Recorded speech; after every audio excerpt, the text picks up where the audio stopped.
Good morning and welcome to the International Falls Kuching County Airport Commission meeting for Wednesday, October 24, 2018. Is there anyone in the audience that has something to bring to the attention of the Airport Commission? Seeing and hearing none, we'll move to the minutes of the September 26th regular Airport Commission meeting. I'll move on minutes. You were there? I was there. We're gonna need help on it. You were there. I'll second. Okay, motion by Commissioner McBride, second by Commissioner Briggs to approve the minutes of the September 26th meeting. Discussion on the motion of the minutes.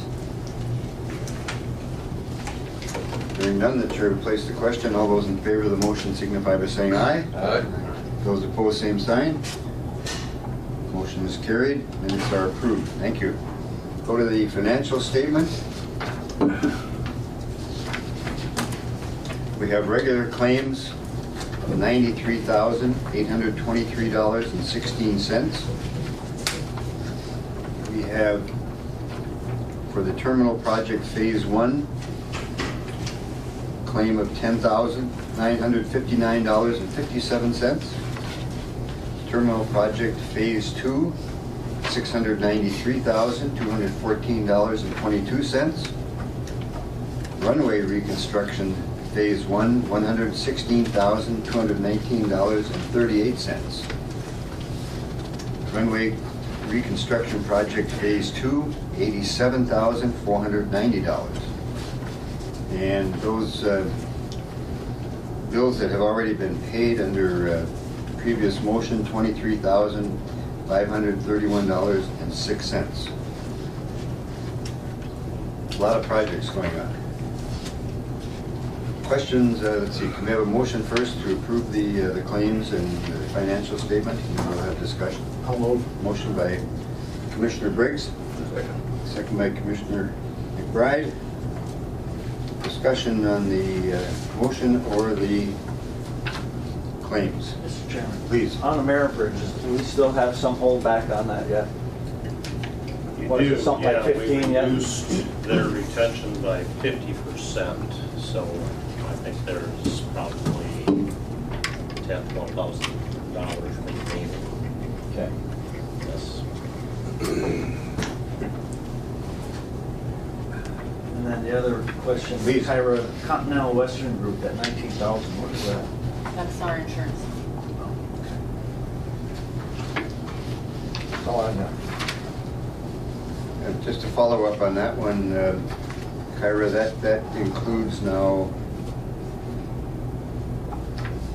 doesn't include any of the co-weather test buildings. I think you've been working on that. I'm working on that to see, our lease agreement with KEDA actually does state that the airport pays a portion of the,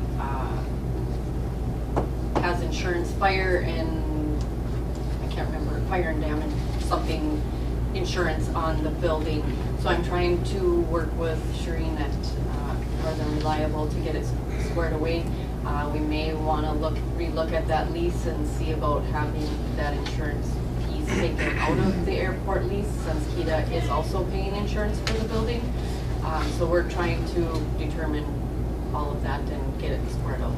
So both organizations could be paying some different insurances on the buildings. Correct. And it would be beneficial to have them tied up with one. Very good. Commissioner McBride. To follow up on Commissioner Briggs' question on the insurance, is that quarterly, half, or is that for the year? No, that's quarterly, typically quarterly, yeah. Wow. A big piece of it is also the builder's risk is built into that too. Right. And then we researched that, and there's just not many people out there will take that risk.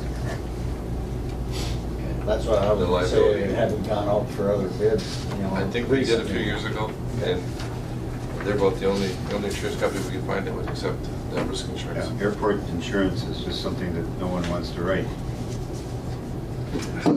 Again, maybe down the road we might have to visit that page one more time. Yeah,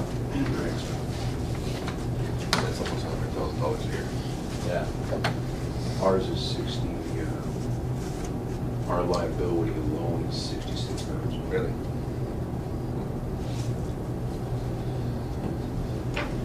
Further questions with regard So to just any of the touch on projects, please? what Laura said, so between the FBO and us, and we could be paying closer to $175,000 a year for insurance. Easily. And in our case, if I may, Sure, please. In our case, it's interesting is that they told us, and they told us you're the only FBO that's at an airport that hasn't had a claim. And I said, well, that's great. What you do because they reflect on it. Nope, they said statistically something's going to happen. That's It's quite interesting. I think. The longer you go without a car accident, You're the more either gonna hit a insurance plane goes with up. the DA's So- truck, or you're gonna spill some fuel. So why should we be careful? Why would All right, further questions?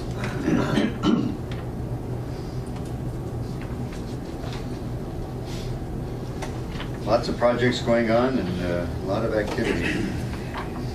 No further questions? Chair would place the question on approving the claims and the financial statement. All those in favor signify by saying aye. Aye. Aye. Those opposed, same sign. Motion is carried. Claims are approved and the financial statements are accepted. Thank you.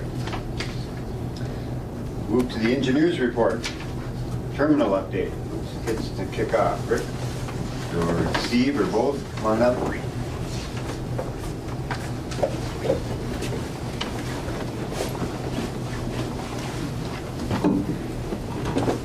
Terminal, let's see, do we want to do phase one first, or which one do you want to hit? Yeah, that makes sense. Okay, Certainly, kind of chat about that. Rick and crew have been focusing on the, remaining items that were on that from a punch list and or the 11-month warranty inspection. Picking away on that item, there's a few things that we're still working through. Not had any feedback from Bowman, although I've not written any type of a formal letter on your behalf either to them, so that probably is the next step. Obviously, we're right on a weather now to take a look at the asphalt repairs that were remaining on kind of that south side. It'll have to go into next year, no matter if it's Bowman or somebody else that comes in and repairs it for them. Steve, we still hold back on that, right? Yeah, not a lot, but there's a couple $1,000. There's enough there too, if we kind of have somebody else in the area to come over and do that? I think so. We did talk to KGM about it. They didn't have the equipment locally that would probably be needed. They need really warm weather, or they would need an infrared heater to kind of heat up the asphalt and then push in some fine sands and things and seal coat that area again. So we're going to have to let that go at this point until next year. But formally, we'll have to get them a letter that says, you're just not going to pay them those remaining funds that will be used to make those repairs spring, summer of 2019. So we do have that outstanding.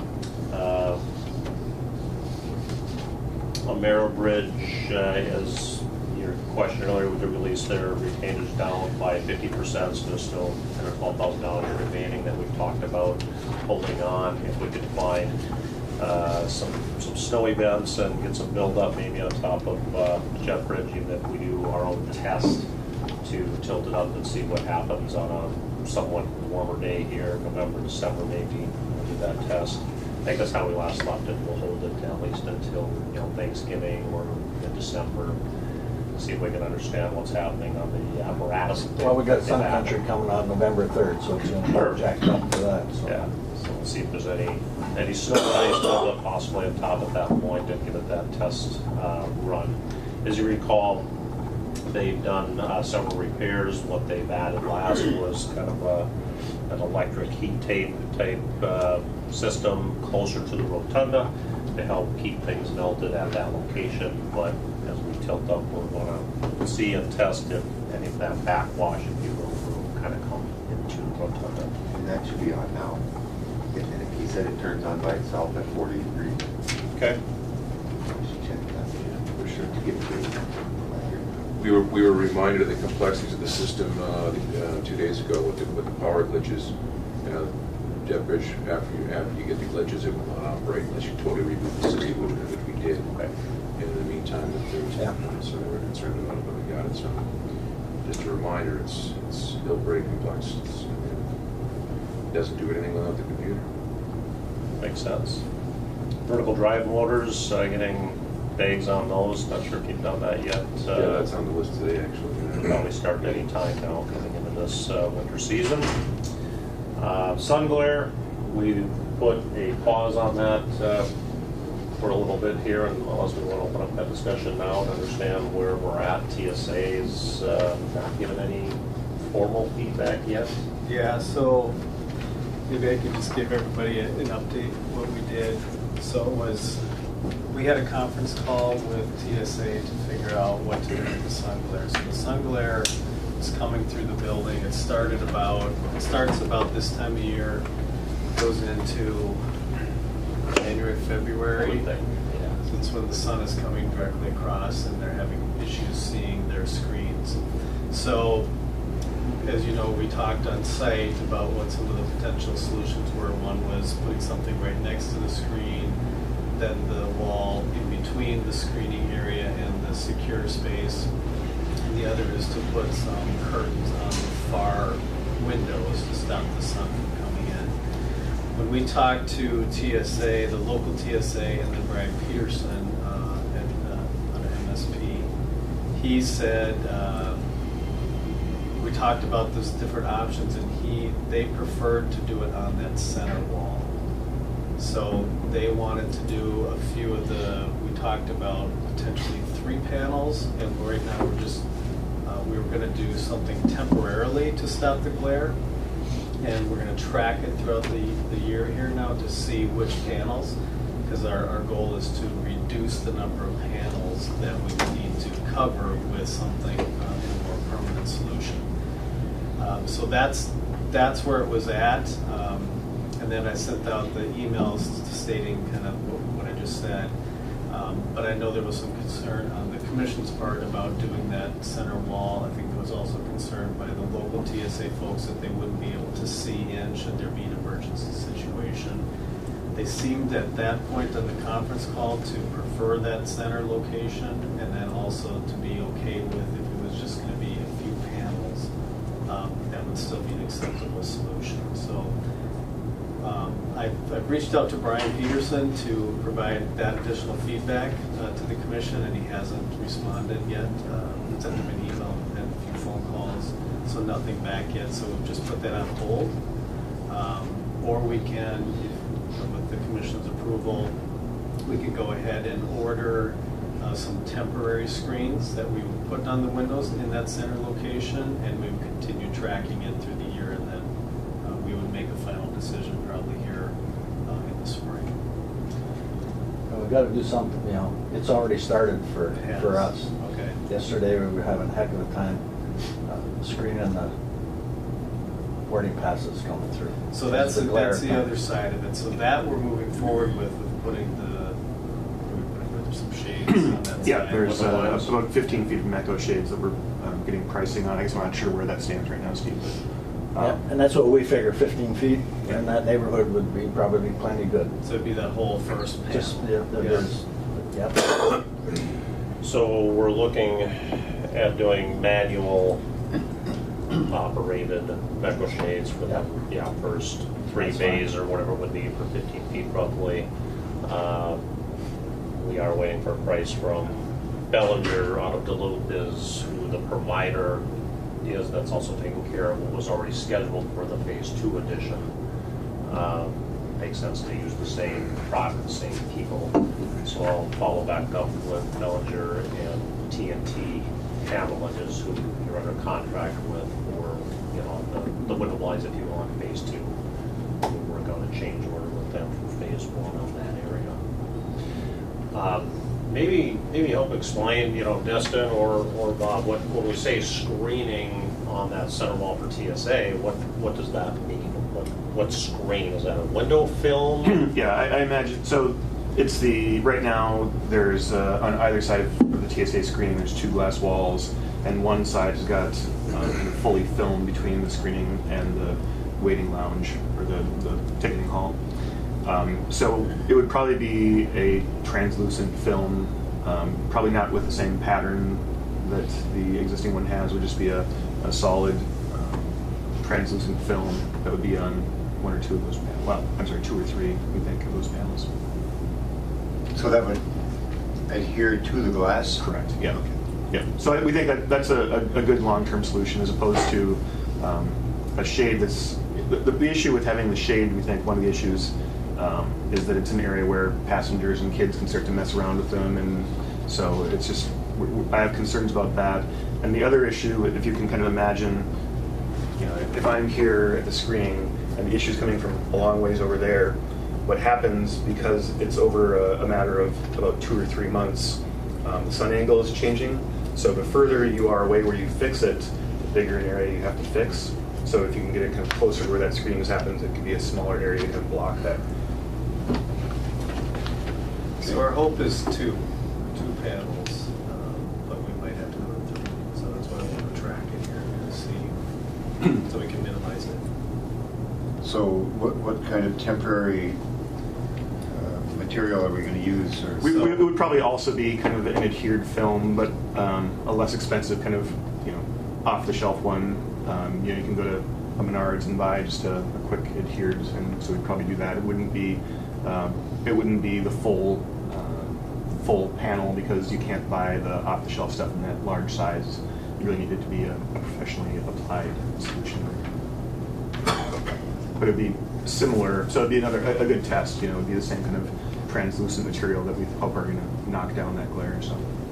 And then I think for the long-term solution, and this I'm just talking out loud here, we might be looking at reducing, not doing the whole panel, Sure. you know, doing just the center portion if we could, potentially. Good. Okay. Okay. Let's move forward with that. Okay. Thank you.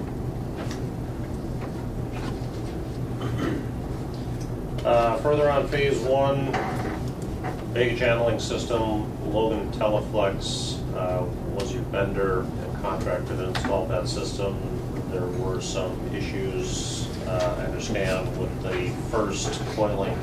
It's a fire door actually, but the door that conveyor passes through first from behind the counter.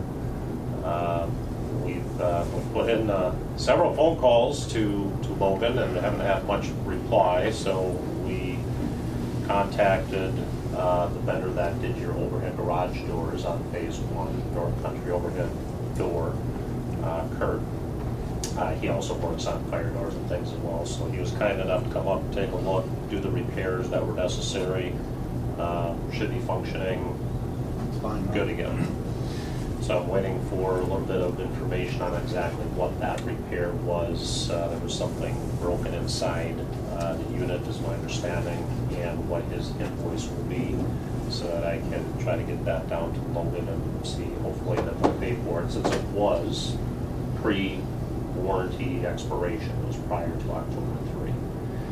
I did send them an email earlier this week, or maybe it was tail end of last week, saying, look, there's a few things on the list that we'd like them to dig into. Number 1 was, yes, that is the issue from a payment standpoint, how do we get reimbursed? Secondly, the covers that I think somebody was pretty ingenious on getting something over the drive shaft It's still on there. exposed as, which necessity is the mother of invention, right? So that's great, but we are still looking for sort of a permanent one that they had promised they would send 3, I believe, is what we can confirm. Well, it looks like, you know, if you look at it, there's Screw 3 holes. screw Right. holes that are There should made be for a something cover. there. So. Absolutely. So we're trying to chase them down on that. And then lastly, you had asked if there was any way to come up and maybe do an 11-month review of the system, an adjustment, maybe help train some more if there was any maintenance type training necessary. That actually was written into their contract, that they would come up and provide that 11-month service, in-service, if you will. So I'm waiting to hear back on them. I'll try to follow back up, make sure they receive that information. Are you aware of the issue that started the whole thing with that fire door? The issue is there's such a gap between the two belts where the fire door comes down. Okay. And we had a soft bag that went, and it got jammed down in there. When the door came down, it jammed it. And- Okay. And I'm sure that probably, when it jammed, it stripped some gears in there or whatever, and that's where that whole thing started. If they come up, I would, they should try and narrow that to as little as possible for the fire door, so that we don't have another bag that gets down in there and jams it. So, Yeah, we'll take a look, we're gonna see if there's some room to somehow move the unit, I suppose, that's behind the check-in desks, push that further towards. Because I'm sure the doors, the fire door is probably only that wide, but the gap Yeah. is about like that. So. Okay. So we'll see what we can do, take a look at that.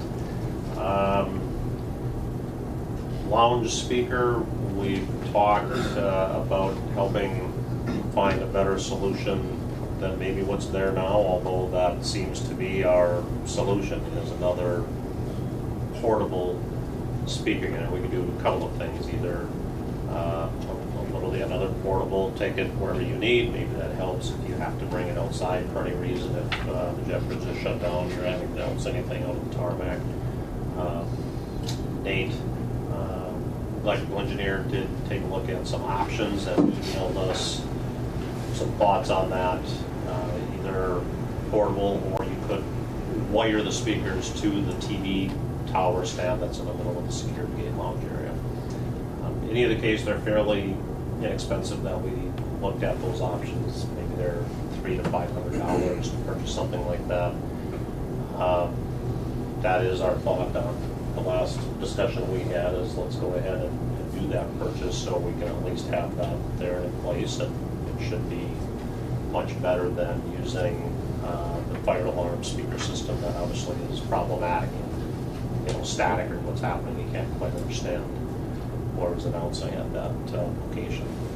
Definitely has to get, with no pun intended, addressed. Has to. So we can do two things. I can work with Nate, hone in on the right product, and just make that purchase myself. Literally just use my credit card and buy the product that seems to be the best fit, get it here, and then turn that in for reimbursement. Or the commission could do the same. Either way. If it's easier for me to go ahead and take care of it, I'm happy to do that. Yeah, I think that would be the best process if you do that. Absolutely. All right, we'll get that going. So hopefully within 2 weeks or so, we should have a better system there that's usable. Be nice to have it before the Sun Country play. Yeah, a lot of people love it. Yeah, I don't know how many we're gonna have, over 100, I imagine. Wow. I don't know if they're gonna fill it or not. They're moving, because now they offered me a free trip. So I started for a half off, now it's totally free, so they must be getting desperate. It's the opening weekend of deer season, so. Fill that seat. Rick, anything else you're worried about in phase one, other than just chasing down some of the punch list things? door Just screws, furnace issue, our Yes, boiler temperature. and water heater and stuff like that. I don't believe JK's been back up here, Okay. All right. unless they came last week when I was gone. Joe did not mention anything. Yeah, he didn't say about nothing to me that. negative. But I did talk to Ross about maybe 2 weeks ago now, and he was certainly aware of that. He was having Abe kind of find a day that would come up and address multiple issues on I it. know he's waiting for the manufacturer on the boiler Yes. to come with him. Okay. We'll keep following up on that. So just the one boiler was running, the second one wasn't running? I don't know if they ever got it fired back up. I don't believe the second one is running. No. But I believe, having discussions with Teddy, I believe that theoretically in these temperatures, the single boiler should be able to carry the load. Right now, And for whatever reason, that is not happening. Temperatures are still low. I haven't noticed anything, so. I know last week we had some more issues in getting in, and I also don't know if there's reluctance, and I mentioned this to Teddy, is that I don't know if there's reluctance to being concerned about the reporting process and the whole environmental need, the whole, that whole B3 guideline. three guidelines, Right, and yeah. be concerned about staying inside that parameter. I think at times what's happening, I think that there's a concern about staying inside those parameters versus let's get out of that parameter and let's be concerned about temperature. That's good. Okay. How about the TV screens? Do we have anything further on that? Justin's ordering the parts, so he's working on Okay. All right, so that's going forward. it. Yep. Talked to him. Any other phase 1 issues? The material on the front sign, have we heard anything further on that? We did have the quote from Green Tech to replace what had been provided previously by Signation Group, and I'm not sure if I have that with me, but it was $3,500 roughly. We did contact Signation, talk about that with them. They're really not willing to go down that road, which I could understand.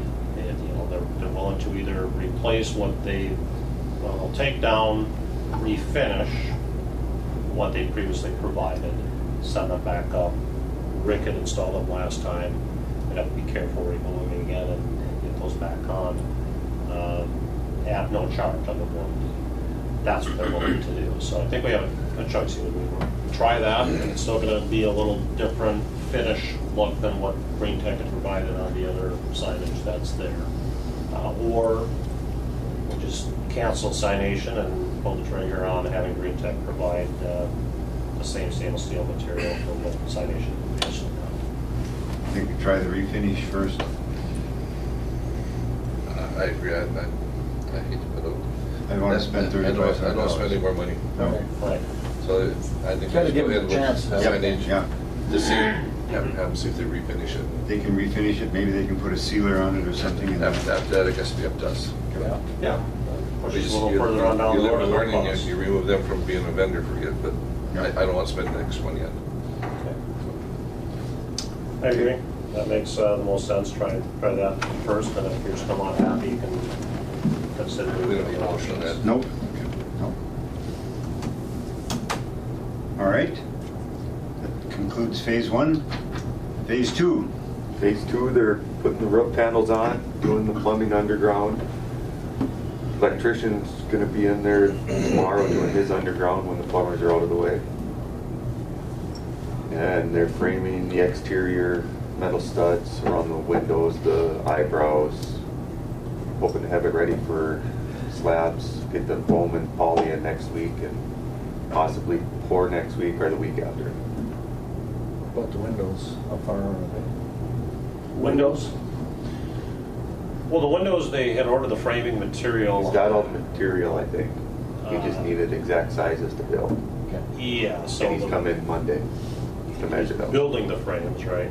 He's coming Monday to get the exact sizes Okay. on the ones he couldn't get until steel was up. He could do some ahead of time, but he needed some other stuff done, so he's coming up Monday to get those. Yeah, there's some openings that had to get framed first, that Yes. we're working on now, and then Yeah. they can finalize those, build frames, get them up, and then Rick, you'll put in some temporary panels. Yeah, Hammerman's gonna start some of that this week, Okay, the big runway side. Fill that in to keep the heat in the building once we get a heater going. because then once the frames are in, they'll measure against the glass, order the glass, which then would be, usually about a 8 to 10 week lead time on getting the glass here. For the windows, Yes, 8 to 10 weeks. roughly, For the glass, yeah. just the glass. Okay. So the frames will be in, Yeah. which is what we really need, and then we'll put temporary panels in to control heat and things inside while we're constructing, Yeah, finishing. that's normal Yep. Is it? Yeah, Okay. fairly normal. All right. for a Yep. project like that. And they could get it sooner, it just depends on where the glass companies are at in their ordering process at the time.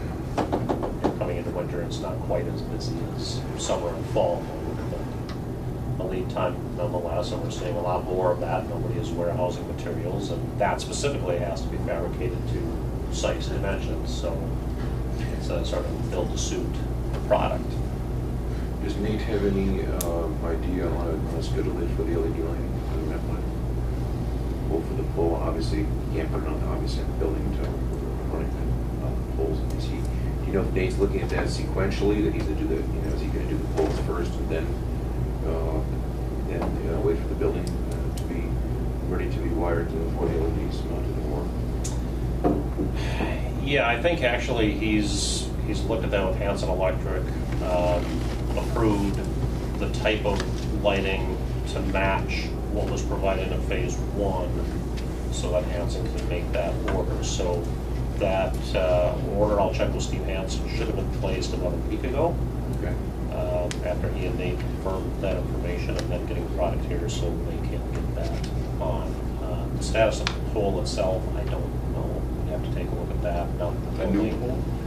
well, no, the We're existing mounting- one, We're mounting on the existing pole. Okay. which will go away, and then we're gonna mount on the building, is my understanding, permanently. No, just get some head on another pole. I think we're doing a combo. Okay, I think. could be. Right? I think that's what I Kenny. hear what he's saying, yeah. Yeah. I know what he's saying.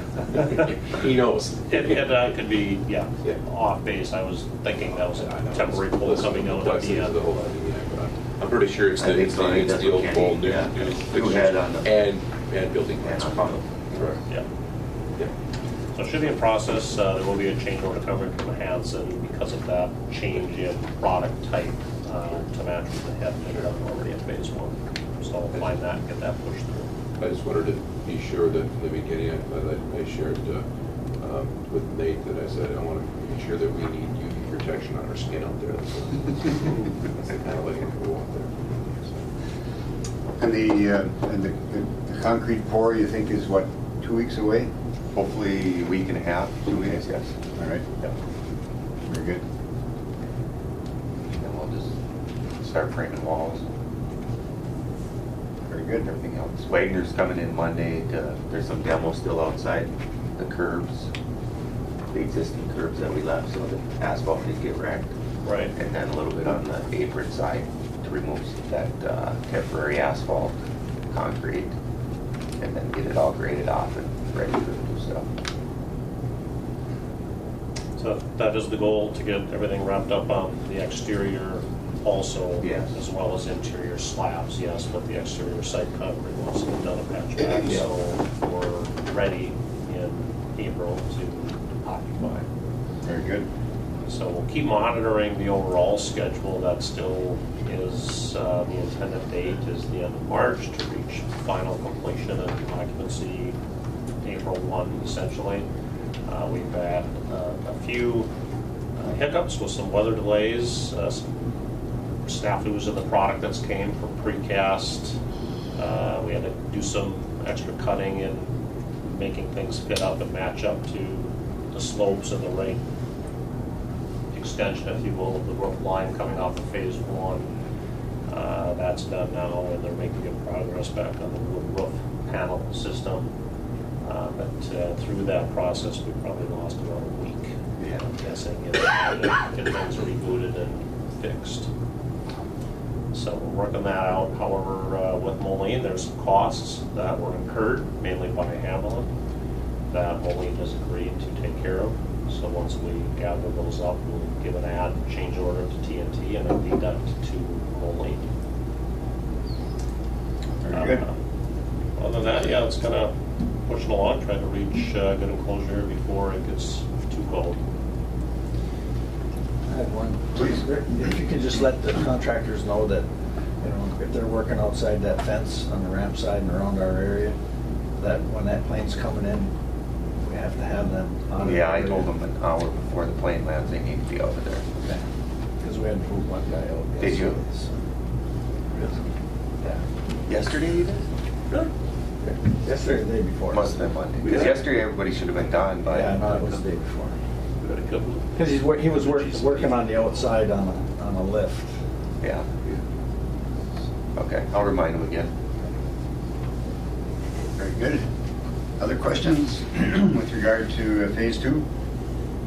Got a update I'll hand to you. It's, as we call it phase 1, we're starting the process over in phase 2, change processing for usual changes that occur as we go through any project. So that's a running list of where we're at right now on some things. It'll be ongoing. We'll continue to monitor and update this list.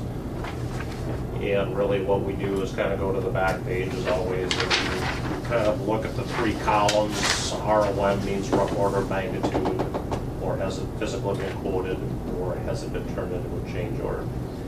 There are some changes that were processed this past week, I think, through DocuSign with Bob Courts and Bob Anderson. But essentially you would add those 3 columns together, and that's your exposure as we know it day to day. So right now there's roughly $55,000 in things that we're aware of. So we'll keep tabs on that. I'll try to keep giving you that update monthly. Follow through on that. There are a few things we would like your approval on today. Previously you had approved what we're calling Field Order 10. It was to take care of the electrical upgrades necessary for feeding the FBO building. Mistakenly, I had used the wrong amount. Hanson Electric had quoted 2 methods, either to go overhead or underground to feed and redo that work. We chose to do the underground, which was a few dollars more. Inadvertently, I had included the wrong quote previously in the change order that you did sign, or the change request that you signed. In addition to that, we now have the asphalt repair in place and patchback done. So this is more whole and complete at this point. If you could re-sign this, please, then I will get that down to Tracy Schmidt as well.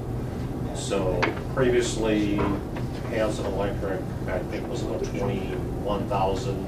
It should have been about 24,000. The asphalt patch was 37,000. So that needs to get signed, please, if that one is okay. Secondly, we previously approved 2 material price increases for TNT, aggregates, and American Structural Metals from what they had originally bid last year to when we were able to finally get them the contract. There have been some material increases. We're aware of 2 more that also need to get caught up on that. One is Anderson Glass Company. The glass and the aluminum framing had increases. And secondly would be the exterior metal panels from A&W Kettle. I do not have Kettle's price yet, but I do have Anderson Glasses.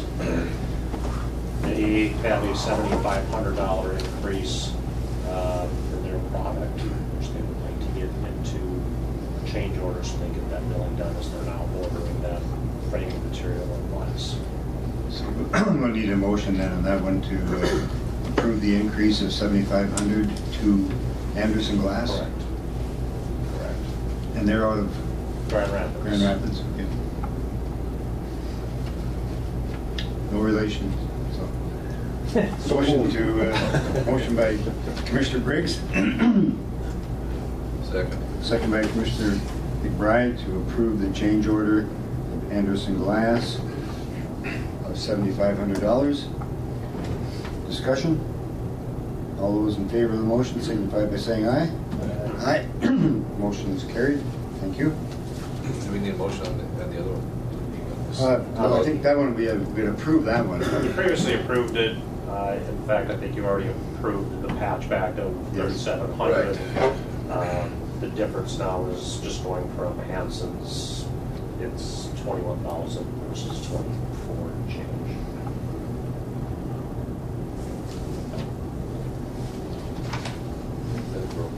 Yeah, I think we're okay on that one. Okay. Next one, we had been experiencing in part of phase 1 some intermittent shutdowns, I think, of the air handling system because of grounding problem on the air handling units. Recommendation from mechanical electrical engineers are to add shaft grounding kits to that equipment. We have the price from Hanson Electric to do that is $2,407. It is recommended that we do this from the engineers, so that eliminates that intermittent problem in the future.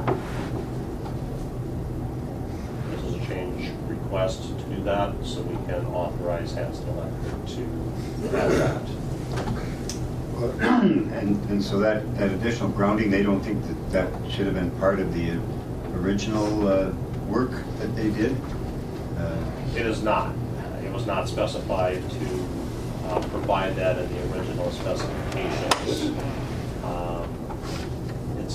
You never know. You wouldn't want to necessarily pay the money up front and find out it was, well, you would never find out that it was needed. So from a conservative engineering standpoint, they did not include it in the original, waited to see what would happen. We're now experiencing a couple of issues that has occurred. That would be the solution.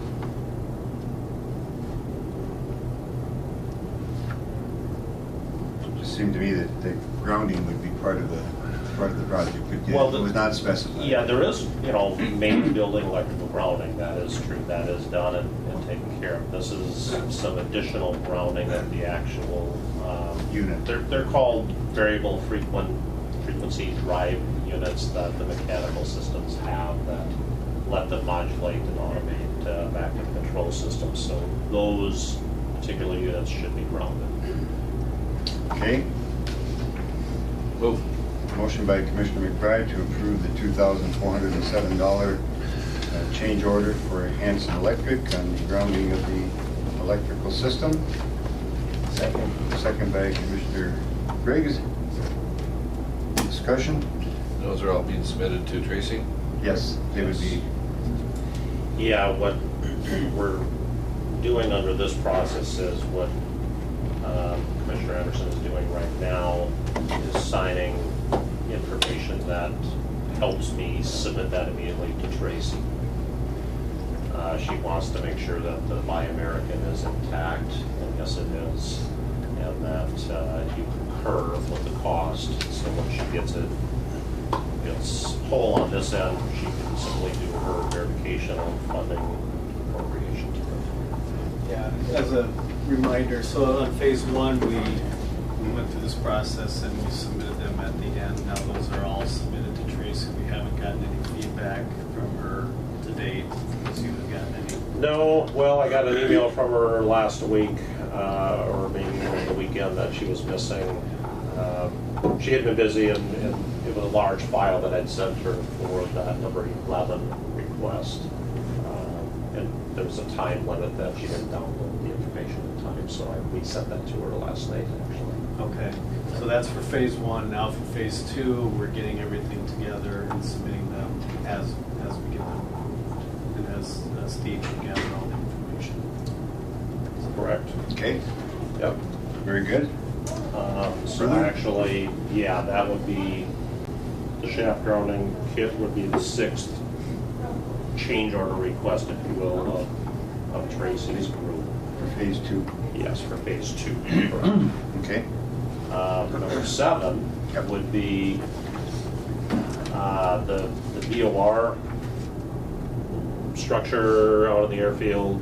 I won't couldn't tell you what it actually does. Thor could tell you more of what that means, but the phone and data lines that fed that unit had to be moved and relocated, and a new demarcation point really put into the new electrical bulb to refeed that unit. Lots of phone calls, lots of coordination, lots of effort on many folks' behalf to make that happen. The outcome is $8,768 from Hanson Electric to do all of that work. Do we own the VOR, or is that owned by NDOT? Feds. The feds own it? Yeah. Okay. But we had to have that wire relocated That is correct. in order to keep that unit working. Yep. Absolutely. That was all part of the beginning of the Phase 2 project there, and Correct. getting all of the power and everything connected. Yeah, really just kind of getting out of the way and making room for what we're trying to do now on the final Phase 2 edition. So that work is done and in place. That's the change order request from Hanson Electric, so they can put it into billing and get paid. And what, was it Frontier that, It was a Frontier, Midco. There was another player in that mix. There was a tremendous amount of Yeah, Harris was here. Harris, Harris Group, and the Weather Bureau. Weather Bureau, FA, Midnight Aeronautics. Who else am I missing? Must have been 12 in the group.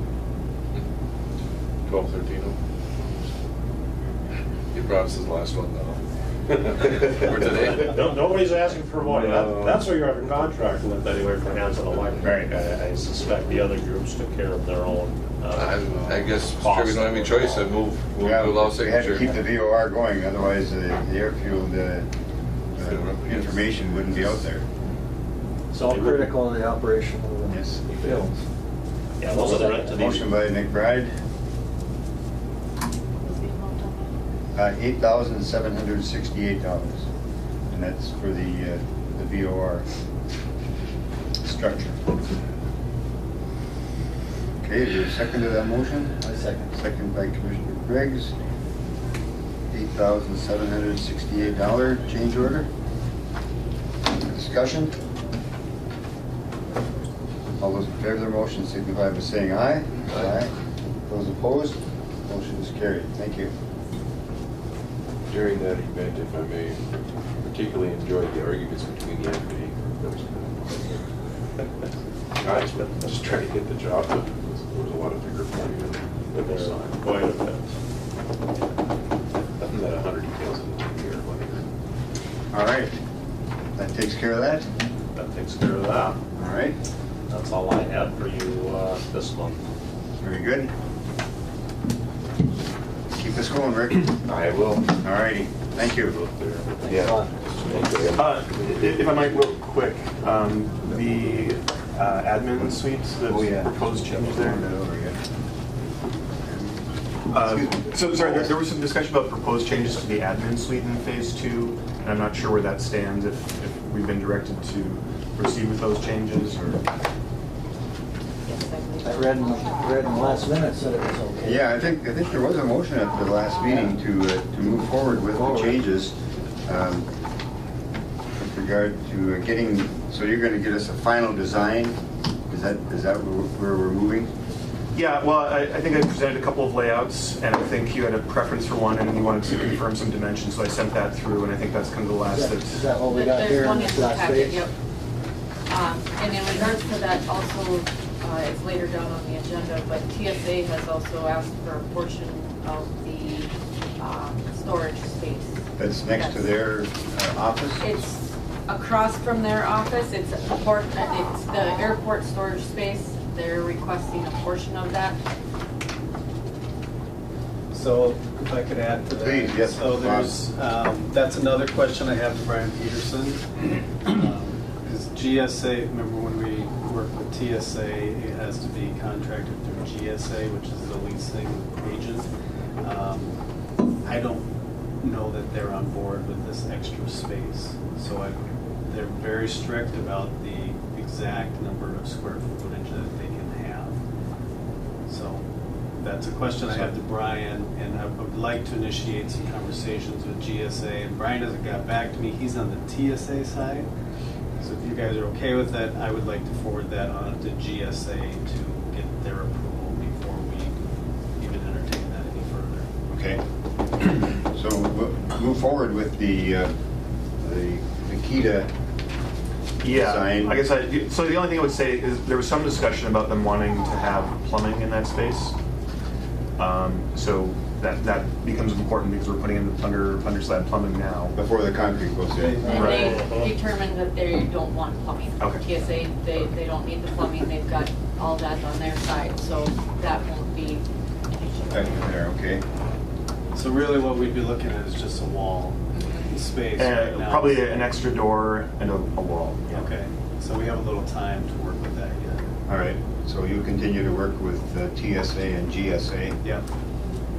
Get there. to get that squared away, and you'll give us a final design so that we can put the studs up once and... Yeah, I don't know if there's any other direction in terms of what you're intending to see in that space in terms of finishes. You know, any particular electrical or data requirements, that kind of thing. I think just make sure that we've got broadband, Phone line, internet, internet, those kind all of, that. make sure we've got enough of those.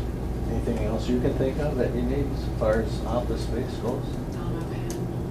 The- Electrical, So so the doors to the private offices, do you want vision lights in those? do we want?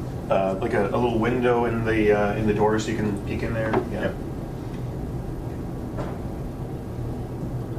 And so there'd be no furniture in there that would be supplied. That'll be By supplied others. by the lease, Okay. leasing.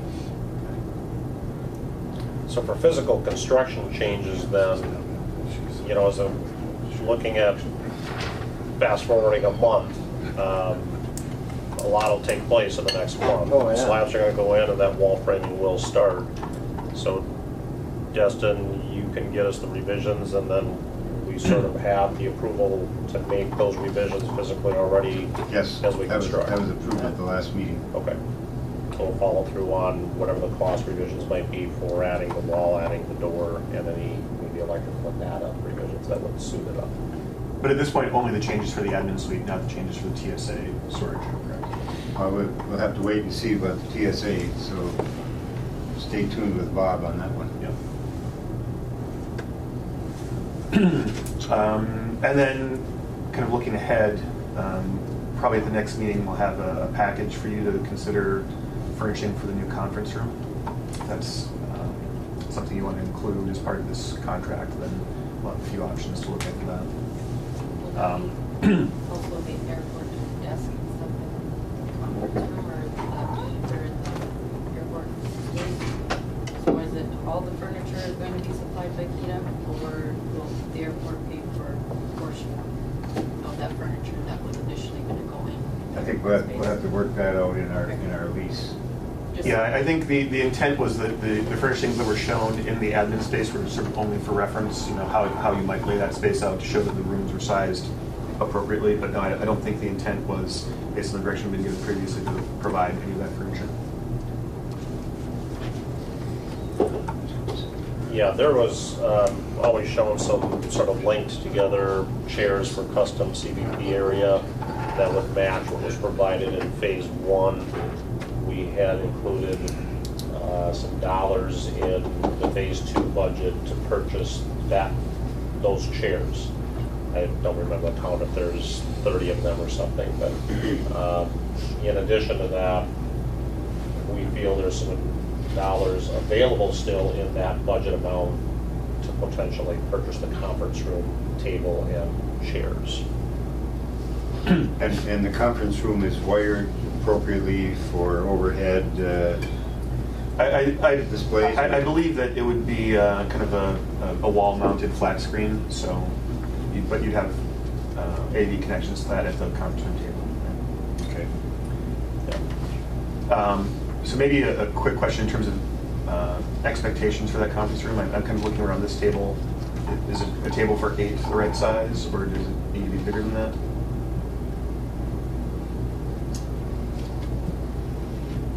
Is there room for something larger? Yeah, I suspect we could push to a 10-person table, but what that does obviously is cut down on the circulation around that, so it's a little bit of a balancing act there. And is there additional chairs that would be? We are showing kind of one row of side chairs, and again, it's possible that you might be able to fit on both sides. But What was the size of that room? I couldn't tell you off the top of my head. Yeah. Because obviously, if we're going to move airport commission meetings out there, we need room for public. Yes, well, and I think just looking at what we have today, we need to make sure we've got enough chairs and, You know, we're going to have engineers, and then we're going to I hope we don't have all the engineers all the time. Those people. Smaller. I would say it's probably a little bit smaller than this room in both Yeah. dimensions. Yeah, Yeah. but it's not, I think it's like 20 by 17 or something like that, 22 by 17. Yeah, I think that the table that we've been looking at was a 4-foot by 12-foot table, so I don't know if we have a tape measure, but we can space that off after the meeting if you'd like to look at that more I would closely. think 8 would be enough. I mean, you have 5 commissioners and usually have 1 or 2 people come up to. Basically what we have now. Right, we got 2, 4, 5, we got 8 right now. Yeah. Justin, That's true, If we can make it 10, I think we have to just for, Justin, maybe you need to lay it Future. out in the room to kind of see if we go with the smaller table, then we can have more chairs around the outside for the public. If we go to a larger, we might not like be too tight. So maybe it needs to just be laid out and then they can make a decision.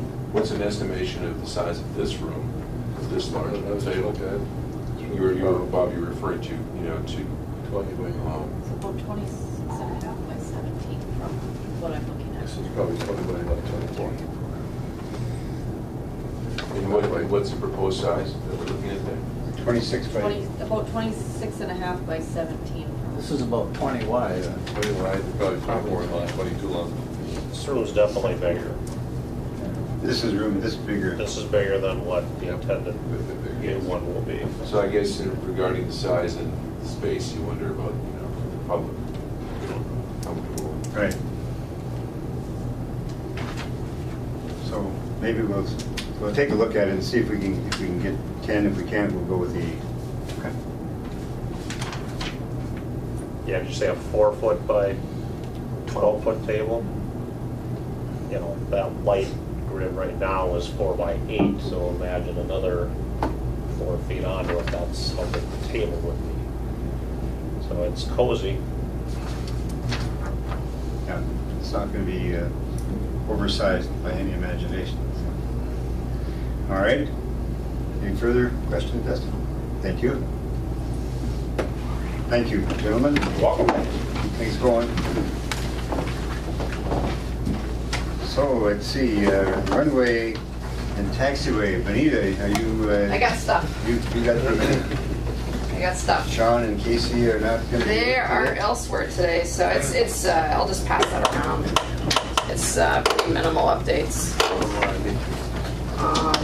that I'll go through. First, the pavement rehab project. I got a PayApp here that I'll leave with Kyra for signature afterwards. We're basically done. Thank you. With the project, there's a little bit more crack seal that it sounds like they're going to come back next week, Thor, to do a little bit more crack seal. Yes.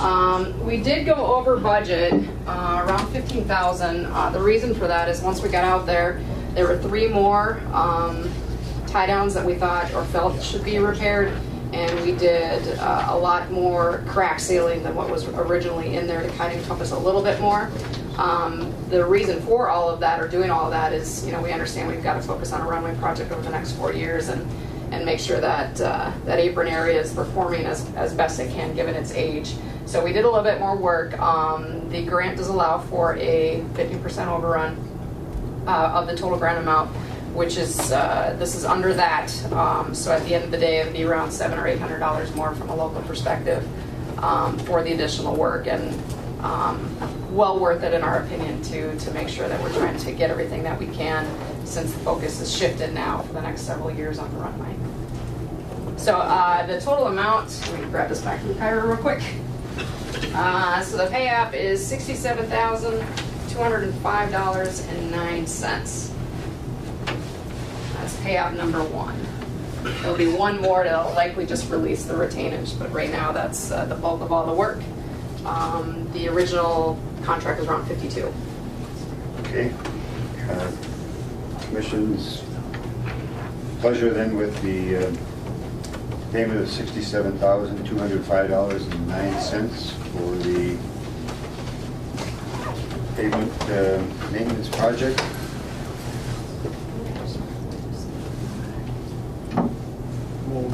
Motion by Commissioner Briggs, second by Commissioner McBride. approve the payment of $67,205.09. Discussion? And was that amount allowed in the overage, or do you know what we had, just had the 52 that we had approved? So Correct. This is actually about, what, 15,000 over that? Correct. Yep. But the FA grant is a 15% amendment for the total grant amount, which includes the SRE and some other things. So we're well within that. Okay. No further discussion. All those in favor of the motion signify by saying aye. Aye. Those opposed, same sign. Motion is carried. Thank you. So an update on phase one, I guess just the recap on the schedule. KGM is under contract for that project. 3 months they have to fit their schedule within the June, July, August timeframe next summer. They have roughly 2 months to do the work. Everything is tracking just fine on that. We have reached out to KGM to give us a preliminary schedule. I think they're probably still trying to figure out where their work's going to be next year, but hopefully that we can share that with you next month. SkyWest coordination. So when we first started the design for phase one, SkyWest had indicated that 5,400 feet would be suitable for them under wet conditions to come in and out, which worked really well since we have a 7,400 foot runway, 1,000 feet that we're reconstructing, 1,000 foot safety area. They've recently come back and said that under wet conditions they actually need 5,800 feet. There's a couple of things we can do. One is we can do nothing and keep it at the 5,400 feet that the original plans and specs state. They indicated that, I think I have it in here, 15 to 20% of the time they may experience some wet pavement, and then they would just have to adjust their load to accommodate that, so less folks would be able to travel under those conditions. The other alternative, and we're working with the FAA on this right now just to kind of get our hands around what it would mean, is installing a PAPI on the runway 13 end to allow for a little bit more landing space on that end. The PAPI would essentially allow us to minimize that safety area and give them a little bit more space. The other problem with that is it would drastically change or significantly change the construction safety and phasing plans that have all been vetted out, designed, approved. You'd have to go through that whole process again. And then there's also concern about the eligibility of that PAPI, since it would be primarily for quote unquote a private entity or an airline. And so the FAA realizes that would probably be the only organization that would need it. And so the eligibility thing comes into play. And those PAPIs probably run around $40,000 or $50,000 to install. Please, Commissioner McBride. After last meeting, I think I'd asked a question about, departure and incoming. Then I ran into my classmate Bill Mio, and Bill explained to me that the departure and takeoff is just as critical on the short runway as the landing, correct? You'd explained to me what the difference is, the friction, and so it was a good education that you're thinking this short runway is only going to affect the landing. Yeah, it's the load for takeoff as well. Yep. And the focus is on just the 13 end right now. That's where we're hoping to, if we pursue this, that's where we would get the additional takeoff and landing distances. So the 400 feet, that's the critical part that we're missing. That's what they shared with us recently. Yep, right now. And like I said, the majority of the time, probably 3/4 of the time, it wouldn't be an issue. But if you had contamination on the pavement, which for them is just a wet pavement, then it might impact some of their capabilities or capacity to bring folks up here. And they would reduce the number of passengers in that 50-passenger jet down to 45 or 40. Correct, something like that. Yeah, it wouldn't be significant, but I wouldn't be surprised to see 10%. But in the summertime, those planes are filled. Yep, and you have higher temps too, which impact as well. So at that point, if you have to restrict, and they have to give vouchers, who's going to pay the vouchers? They're probably just going to turn people away. Yeah, that'd be my guess. Whoever gets there first gets the seat. If it's weather related, there's no voucher. There's no voucher added for building. If I may. Yep, please. Through these discussions and which Benita and Sean are involved in, is that looking at the data too, is that reminding the group, and I realize that this is a balancing act, but SkyWest/Delta was clearly very clearly involved from day one. There was zero information that was not supplied to them. They were invited to the meetings. They were invited to the big meeting. Yes. Safety risk management. Absolutely. Yes. All the information, we were told by them, frankly, and there is a communication link chain to it saying that, yeah, we're okay with this, we're great.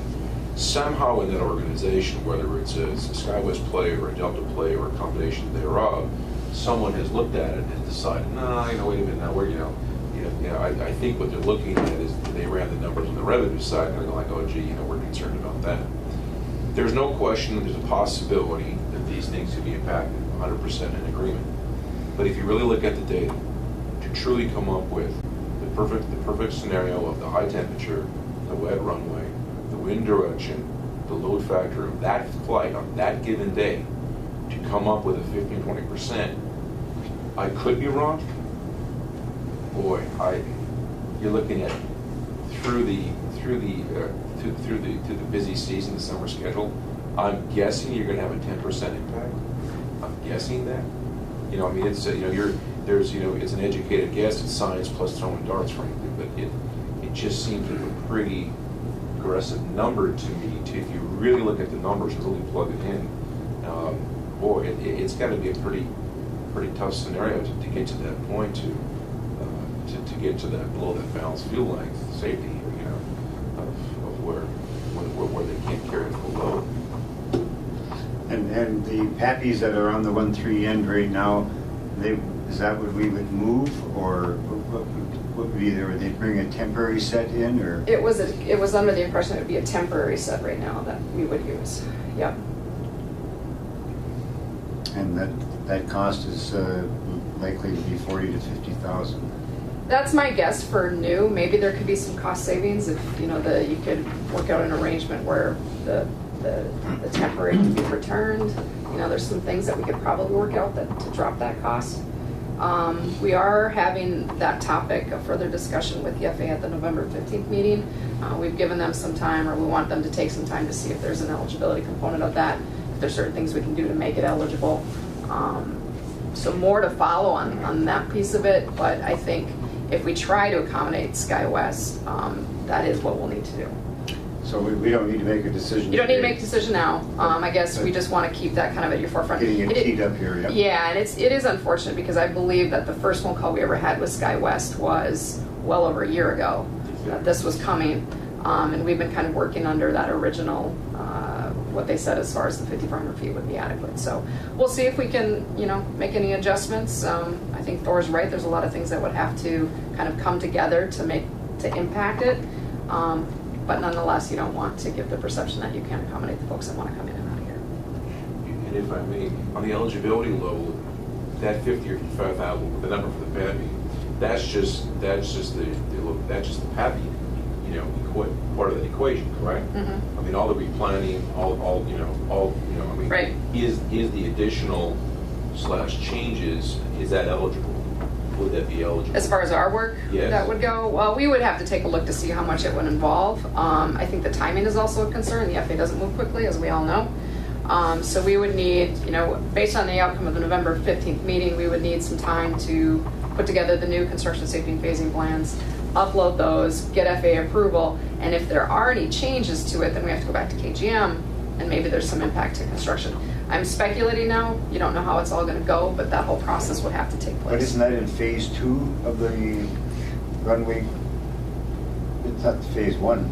The PAPIs? Yeah. Yeah, it'd be phase 1 where we're shortening the one runway end. I thought it was just on the taxiway.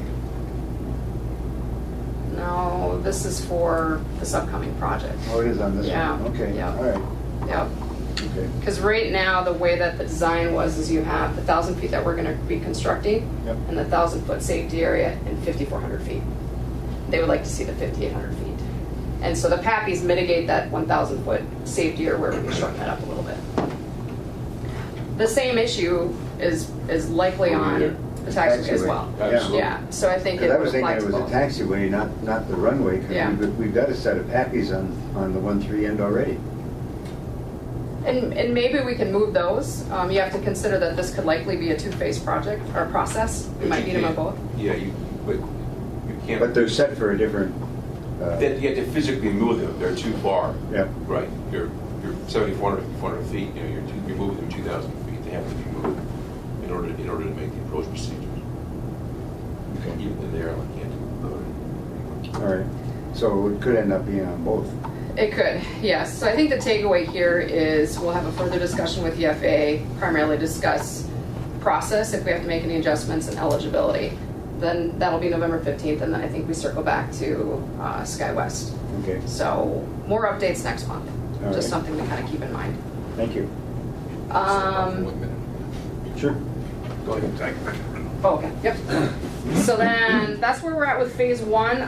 Phase two, I think the biggest thing with phase two that we're working through, just to keep everybody up to speed on that one too, is the launching facility for the balloons, the weather balloons. We had 3 options that we talked about just recently with the FAA as far as where that new facility can go. And we're leaning towards alternative number 3, which is across the street. Across the highway? Across the highway there, and requires some land acquisition. If we utilized federal funding, I think to be able to move that and get those funds, there's a couple things that would have to take place. One is the Uniform Act, which you have to go through the appraisal, the review appraisal, that process. You guys have done that before. That would be tied to it, and it's possible that an environmental assessment would be tied to it. It's 3 acres or more. If you purchase 3 acres or more, the FAA requires environmental assessment. So we've also left this one in the hands of the FAA for the time being to get more information on us. For us, that will be a topic at the November 15th meeting as well. So just another thing that we want to keep in front of you guys as we work through those issues. Now that picture has changed a little bit because the owner of the property has now come forward and says that there's some interest in their selling. That is correct. Randy Schoberg contacted me a few years ago and shared the unfortunate that his father had passed away, which is incredible. He lived to 102, which is that's quite a run. And anyway, make a long story short, Randy shared that at this point in time they're very interested in selling the property to the airport. And that would be all of the property that That's they correct. are? And I think we have what the assessor has. I think there was a package in here. That's in there. It's like 197 total. 27,000. That's what the assessor has. How many acres is it? 16 acres in total. There's 3 different parcels. You can have that. That's land and buildings, there's 2 buildings. Yes. Okay.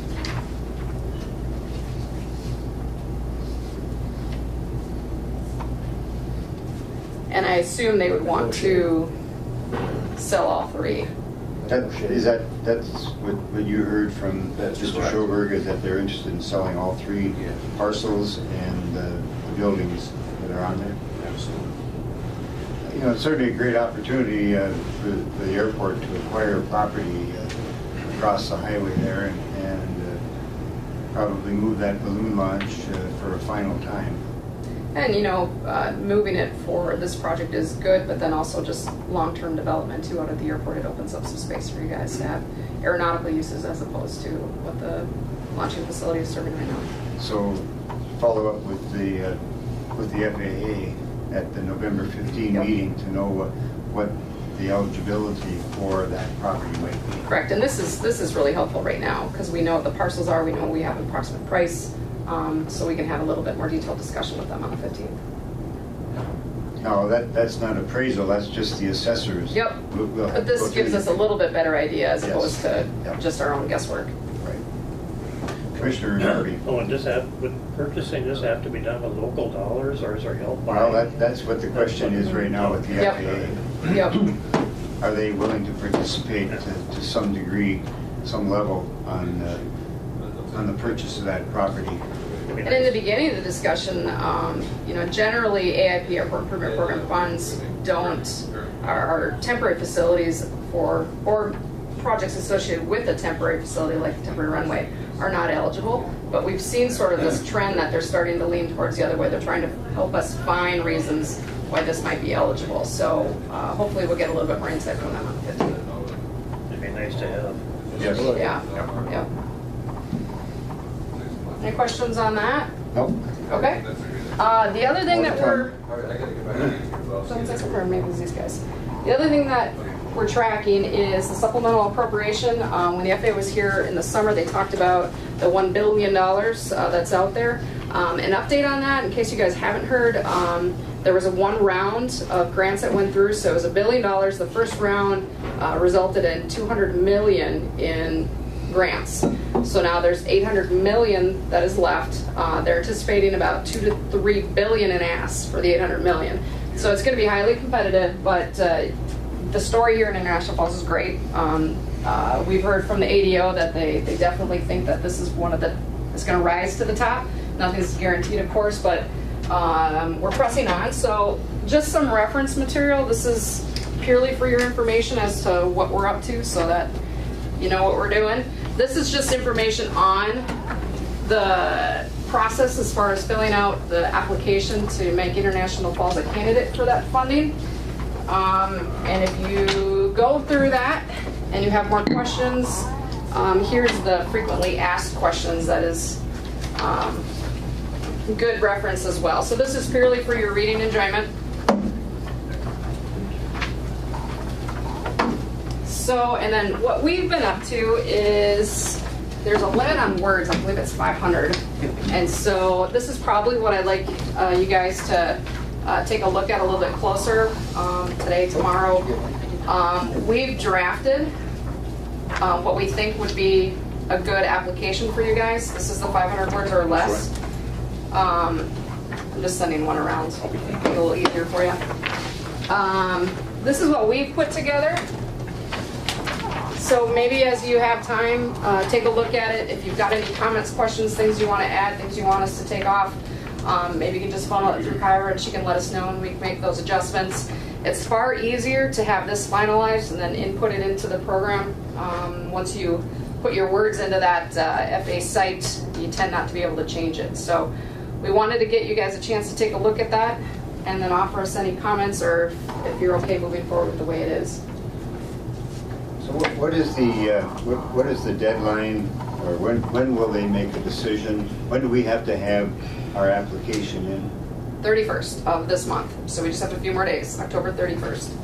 This has to go in talking to Andy last week, a couple weeks ago, they are getting together in early December. And so you will likely have an answer as far as your eligibility or your ability to get access to those funds by the end of the year. And we're going to work off an estimate. We won't have a bid. Correct. We won't be prepared for a bid at that short time. Correct, which they're allowing for. Okay. So you're designing phase 2 and phase 3 right now. That is true. And with that estimate, we can make an application. Yep, yep.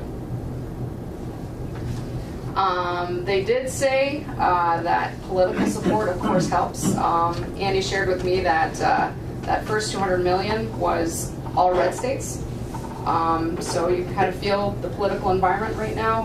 Hopefully that'll change with this next go round. We were close. Oh, we're purple, aren't we? We're purple. You're blend. But the idea behind it is that there'll be more opportunities with this next $800 million, but political support is helpful. Going to the top with your current senators would be even more helpful. So if there's connections that you can utilize, this might be, some political chips here might be helpful.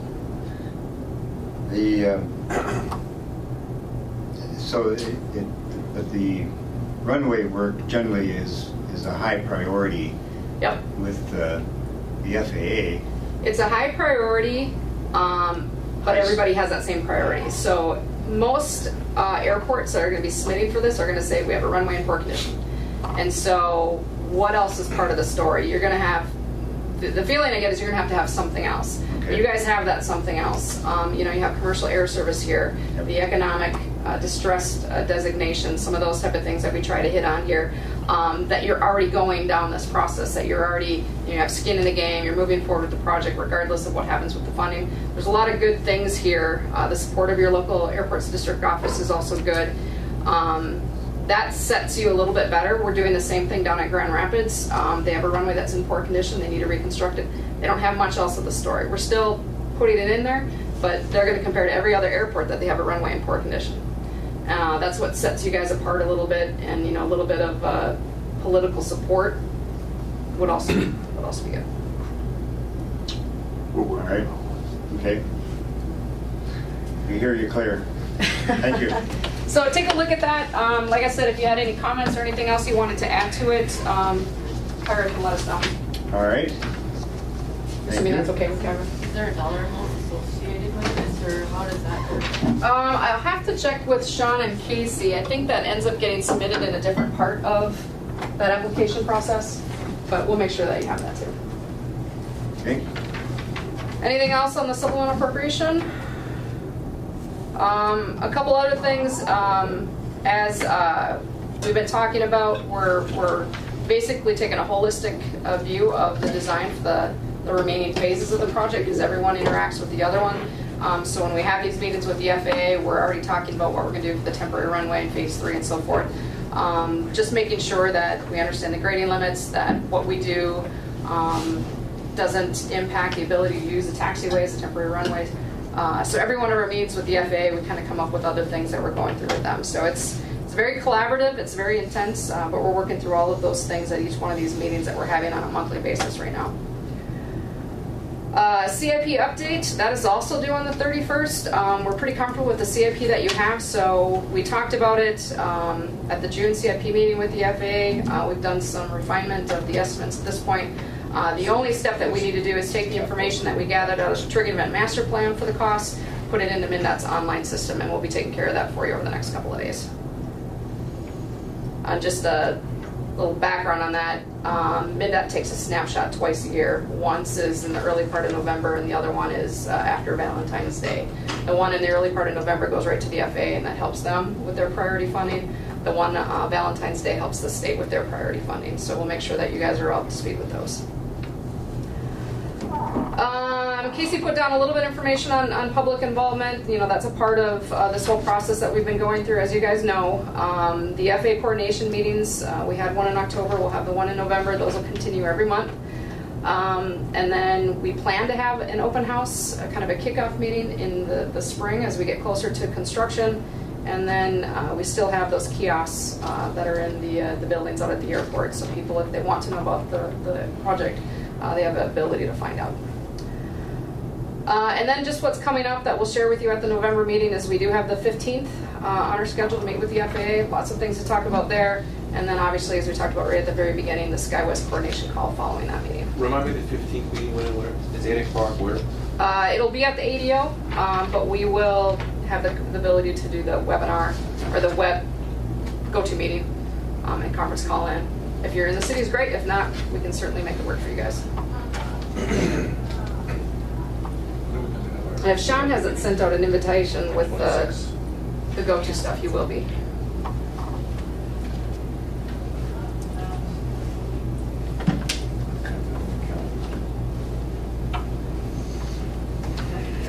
I'll be in St. Paul, but I've got an 8 o'clock meeting that morning already. Ooh, okay. Oh, I think you had mentioned this on the call. Yeah. Are you available for? Yeah. No? Okay. November 15th? November 15th, yep.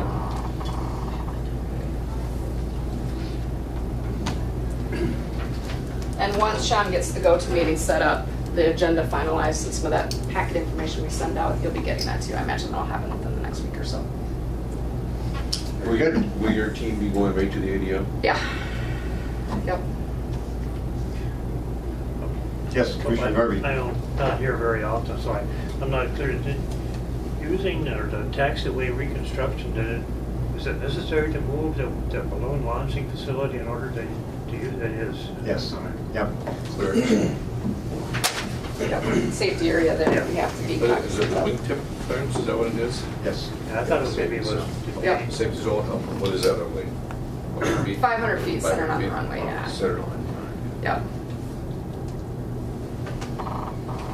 Any other questions? I know that was kind of quick, but, Very good. okay. Thank you. All right. Anita? Thank you. Bob, anything further from you? Anything else, no? All right. Just a reminder that we need to leave at 9:30. Okay. Let's talk about the November meeting. So are we looking at the 28th 28th, yep. of November? That's the fourth. Yep. Okay. November 28th? Perfect. At 8 a.m. All right. 8 a.m. here? Yep. Okay. Do you have the December dates by any chance? All right. Let's look at December. Is that it? That's a really I good. even do it 25th, though. There'll be some crunch in it. You mean the giving mode? Yeah, all right. Well, the 26th would be the usual time, but That won't work. no. Do you want to try to do it on the 19th? What does that do? You got our bills in? Yeah, most of them would be in. About the only time we can do it.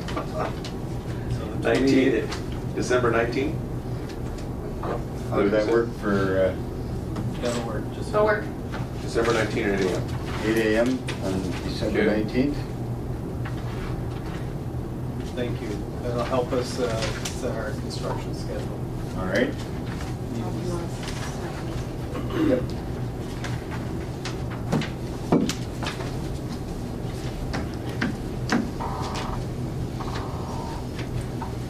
Okay. No further, we'll go to, thank you for the great update on all those projects. We'll move to old business and the final review and approval of the draft budget. Kyra, you want to lead us through that, please? Sure. I went back through the budget, and there were a couple of numbers that I needed to adjust, formulas and whatnot. I also added in on the last page, you can see, or not the last page, the federally eligible capital expenditures, the very colorful page. I went through and I added in what the local share would be if the state decides to participate in all of those projects. And then I also left it as if they will not participate. So you can kind of look at both ways to see where the local share is going to.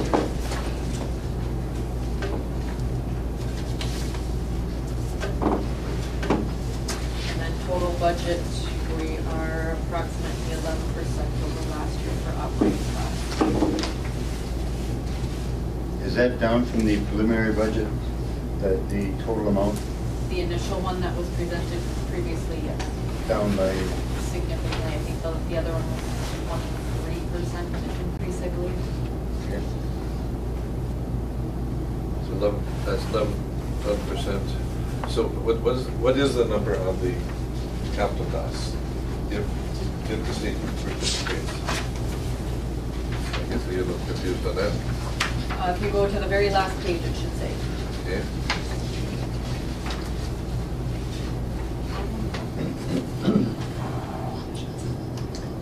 but now just for, this would be just for 2019. Correct. You have that amount already, 168,584 piece. Correct? For capital expenses, yes. Yep. If the state participates, or, sorry, yes, without state participation. Without. Yep. and I think we can probably. you. Thank you, travel Bye, guys. safe. Yeah. Hey, guys. Take care, I guys. think Thank we you. can count on probably at least 200,000. So it could end up reducing each of these by 100,000. And I did do the state participation in that Oh, you center did? column there, so it'd be 84,292 if state participates. Okay, all right. So with the state participation, it would virtually cut that in half. So, Then we go to 362,926. yes.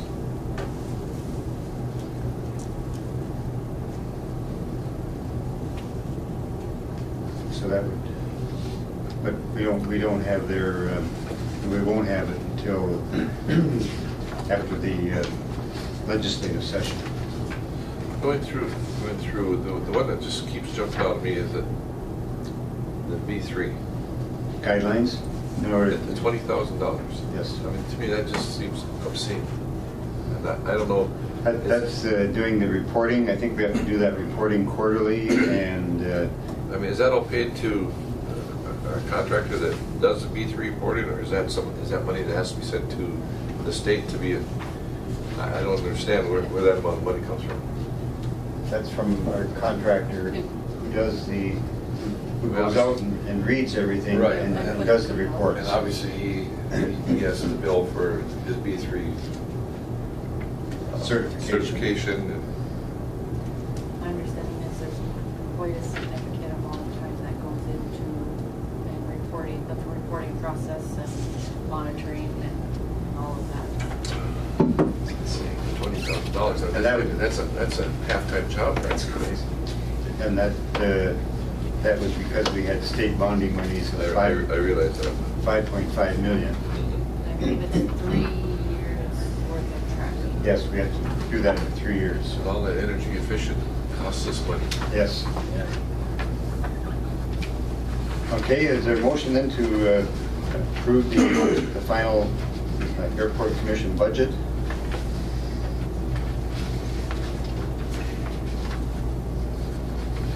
So we'd be submitting it without state participation. At this point, yes, because we won't know until after the legislative session what the MnDOT's going to be able to do that, do for us.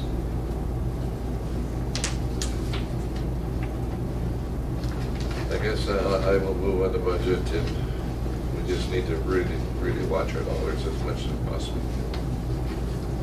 I would echo that with a second.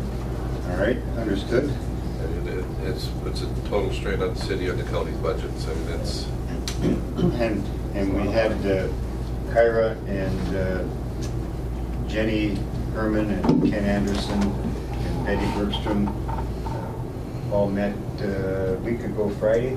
yep, and what's And France? went over that. That's France, what's his first name? France. Your city, your budget. Oh, yeah, Brad Edison. Brad. Excuse me, Brad Edison. Yep. Yes, Brad Edison. Right. Okay, we have a motion by Commissioner McBride, second by Commissioner Briggs to approve the 2019 Airport Commission budget at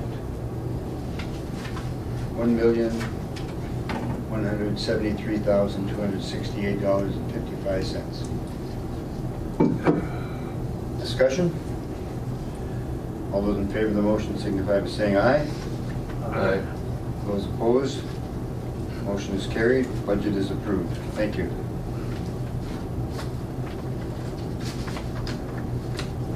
All right, we'll go to surplus property under new business, and we've got some bids.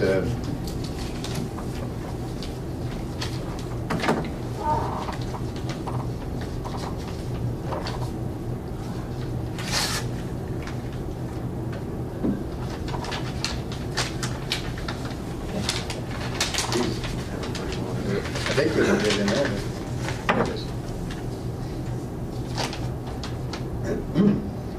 This is a bid for the Onan generator and Cummins diesel engine from Bernard Nordland of Little Fork, and the bid is $1,750.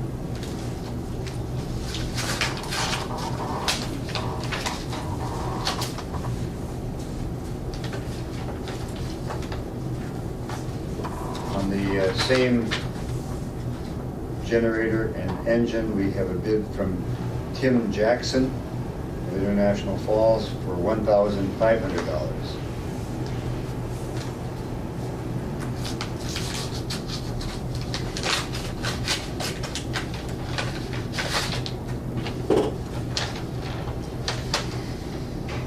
And we have a bid from Ralph Crane of Lowman, Minnesota. $1,039. And So the bid that, the highest bid would be $1,750 by Bernard Nordlund. I would move to accept that bid. Move to accept, I support that motion. Okay, motion by Commissioner Briggs to accept the bid of Bernard Nordlund of Little Fork, Minnesota for the generator and diesel engine at $1,750. That's seconded by Commissioner McBride.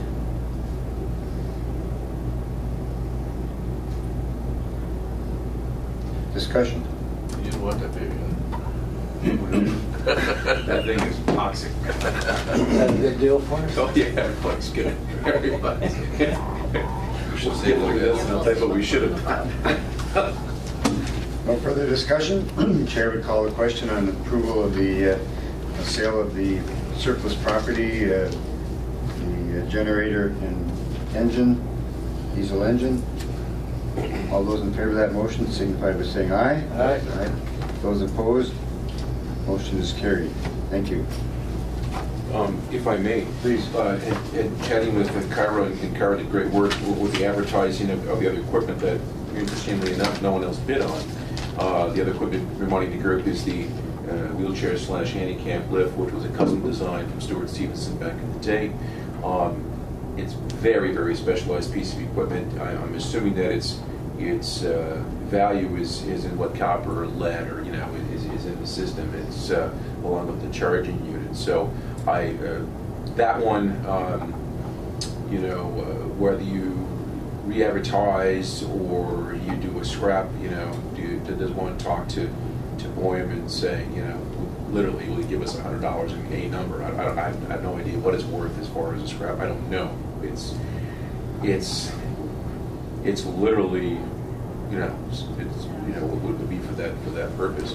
Regarding the loader attachment, forklift attachment, and the 4 tires and wheels with TV140, one would think that have value because it really is. It's been used very little. Reminding the group, well, it was only you and I was here at that time. Wade was here. What we did was we purchased the TV140 tractor to save money. We bought that as a loader unit because at that time, 9010 FA funds, MnDOT Aeronautics would only participate in 60/40, so it was actually a wise move by the commission at that time to purchase it at 9010 on the federal side, use it as one of our loaders. We're an airport that we can actually have 2 loaders for snow removal for the size of our airport or for scale. And we took that, and then we bought the mower attachments and the wheels/tires on the 60/40 process through MnDOT and converted to a quote-unquote mowing. That really is the history of that. So the actual hours on the loader and on the forks and on those tires is very little, very, very little. So, Kyra, we advertised where, forgive me. Moore Road, Thief River, Roseau, Duluth. Yeah, so we kind of covered that ag world. Titan Machinery is in Duluth and is in Roseau also. Now, I don't know if one contacts them directly for some direction of, they obviously sold some of these units. The tractor is no longer made. Right. But it would just seem to me that a very low hour, loader attachment, forks and tires, wheels has some value to someone. I mean, but I'm really interested. I'm really intrigued that there was no response. There was no. Remind me what the age of that equipment is? 2001. So it's 17 years old? Correct. Well, I don't think it would hurt to contact them in case they didn't see it. Right. Just talk to Titan and see if there's any interest on their part. And or get some direction from them what they would recommend. Yep. Advertising. Yes. Sure. And if that's the case, would the direction be to rebid it by the next commission meeting possibly? Sure. Would that be an idea? Yep. Okay. Yep. As far as the other piece, if you contact Mr. Boyd and just see what the scrap value is and get that, when they move it, absolutely. How is that powered, that unit that goes up and down for the Yeah, wheelchairs? 28 volt lead acid batteries. Batteries run a hydraulic power unit that runs the unit hydrostatically forward and back and vertically with a chain/hydraulic cylinder, right? So it's battery powered. It's correct. Is it Yep. still functional? No, you'd have to spend a fortune to new batteries and charge unit and Just see Get it scrap up. value or even Okay. just to. I'll do the best. Yeah, Okay. haul it away. Yep, good idea. Okay, Thank you. thank you. Go to item B under new business, and that's TSA storage space. And I think we covered that with Bob, so I think that's taken care of. Item C is the reimbursement application for the security, and thanks to Commissioner McBride for bringing that up with the head of the TSA when he was here for the state of Minnesota. And so there's an opportunity now to submit a application between now and May and see if we're going to be eligible for some funding. So approval to have Kyra make that application to the TSA. Motion by Commissioner McBride. Sure. Support that.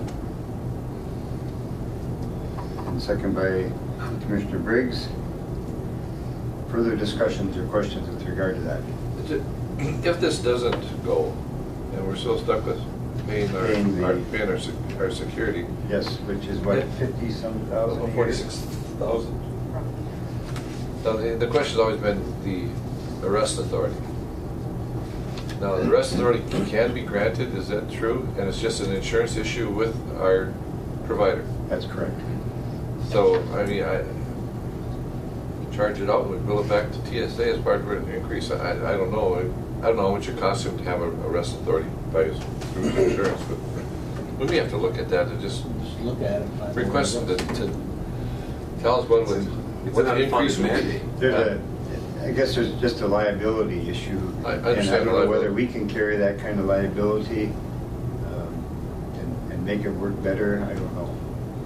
But if if it was X number of dollars and it was added on to the $46,000 and you would say it costs him $5,000, and you get $51,000, you still get that X amount from TSA. Yeah, get 2/3 of it back. I mean, or whatever. instead of 2/3 of it.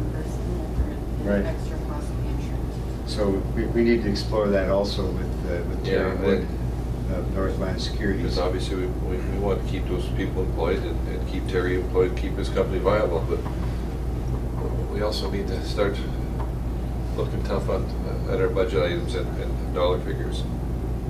Could help to bring that cost down. Yeah. All right, further discussion with regard to the application for the reimbursement? All those in favor of the motion signify by saying aye. Aye. Those opposed, motion is carried, and application will be submitted. Thank you. Move to the manager's report. A lot of my report was covered during the meeting. Saturday, ASOS system went down, even though the weather was absolutely beautiful. And of course, with the airline, they need the visibility and the ceiling. The visibility portion went down. To the credit of the Duluth weather office, my guys tried contacting them, and then they contacted me, and I contacted the boss there via cell phone, and he went into his office on Saturday and rebooted the system from their end, and got the visibility back up and running. I think we probably had an hour delay on that flight, which was fantastic given the situation. They're working on that this week and replacing some parts and our local stations out there, the monitors on the field. I'll let you, Bob, cover the LASAC meeting, please. One of the interesting things that was covered, many interesting things was covered at the LASAC meeting at MAC last week, but one of the things that kind of got my attention, I thought it was really interesting, sharing with Hibbing about, we know that a lot of folks that do the Sun Country junkets in Nevada use it as a traveling tool, and they're seeing the same thing in Hibbing. And their concern was that when does Big Daddy Casino look at the numbers and go, wait a minute, these folks they're not gambling, they're just traveling, they're not even staying in our, so interesting to see how that plays out. But other than that, thankful for the sunshine and improving on the weather, and again, getting ready for winter. Winter's here, maybe we'll be more happy. Very good. Thank you, Thor. Thank Questions you. for the manager? Thank you. We'll go to the secretary's report. Claimants are in the packet. They were indeed up again last month. Not a significant amount, but nonetheless, they were up by close to 100. We also have the Sun Country report, and again, that one was up over, I guess the last one that they did in September was in 2016, so that was almost doubled. But for the overall year, we're up.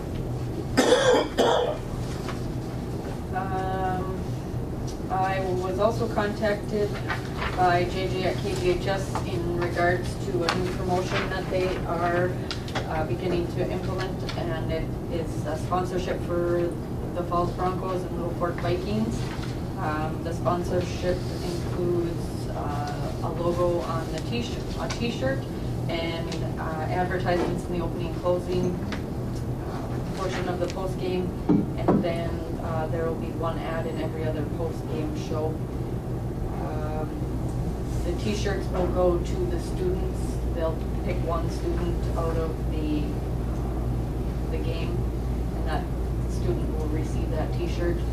This does go through the remainder of the school year, so it will be all Bronco games involved that are covered.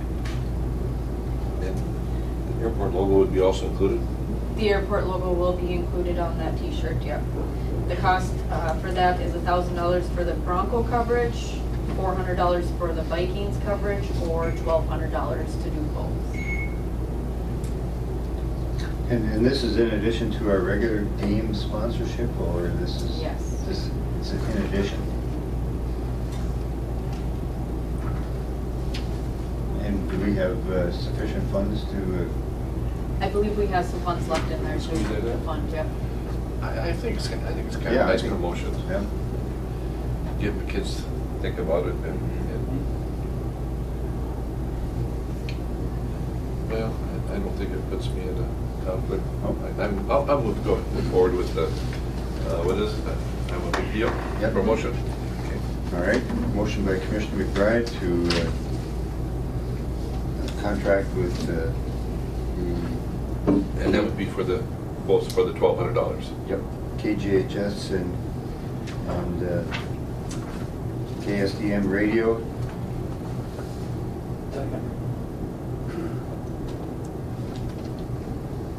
Second by Commissioner Briggs. For the big deal that would cover both the Falls High School and Little Fork Big Falls High School at $1,200. Further discussion? Just one, it goes, just through the end of this calendar year, or does it go to the end of the school year? End of the school year. Okay. All right. No further discussion, questions? All those in favor of the motion signify by saying aye. Aye. Aye. Those opposed? Motion is carried. Thank you. Further, Kyra. In the packet there, I provided a couple of photos that Tanya Shoei from Voyageurs National Park has provided me. That's their artwork in the tourist center over in Fort Francis, and they said they could do something similar at the airport if was chosen. There's a lot of large walls in there where you could do a collage such as that. And then I also talked to Linda Joyce about framing the artwork that was donated to the airport. And that would be, she could do those for about $75 per print, and I think there's roughly 5 to 8 that we could use that would fit in the terminal part. It was chosen, and that framing would be a black mat with a silver kind of metal looking small frame. I did go out to County Market and take a look at those types of frames. Those are very nice. She didn't seem to, she said she had done some in the past, and I don't know if she had looked at those ones out there, but she said the ones that she had done before didn't look the greatest, so All right, so if we did, and maybe we start out with 5 pictures, that would be about $375.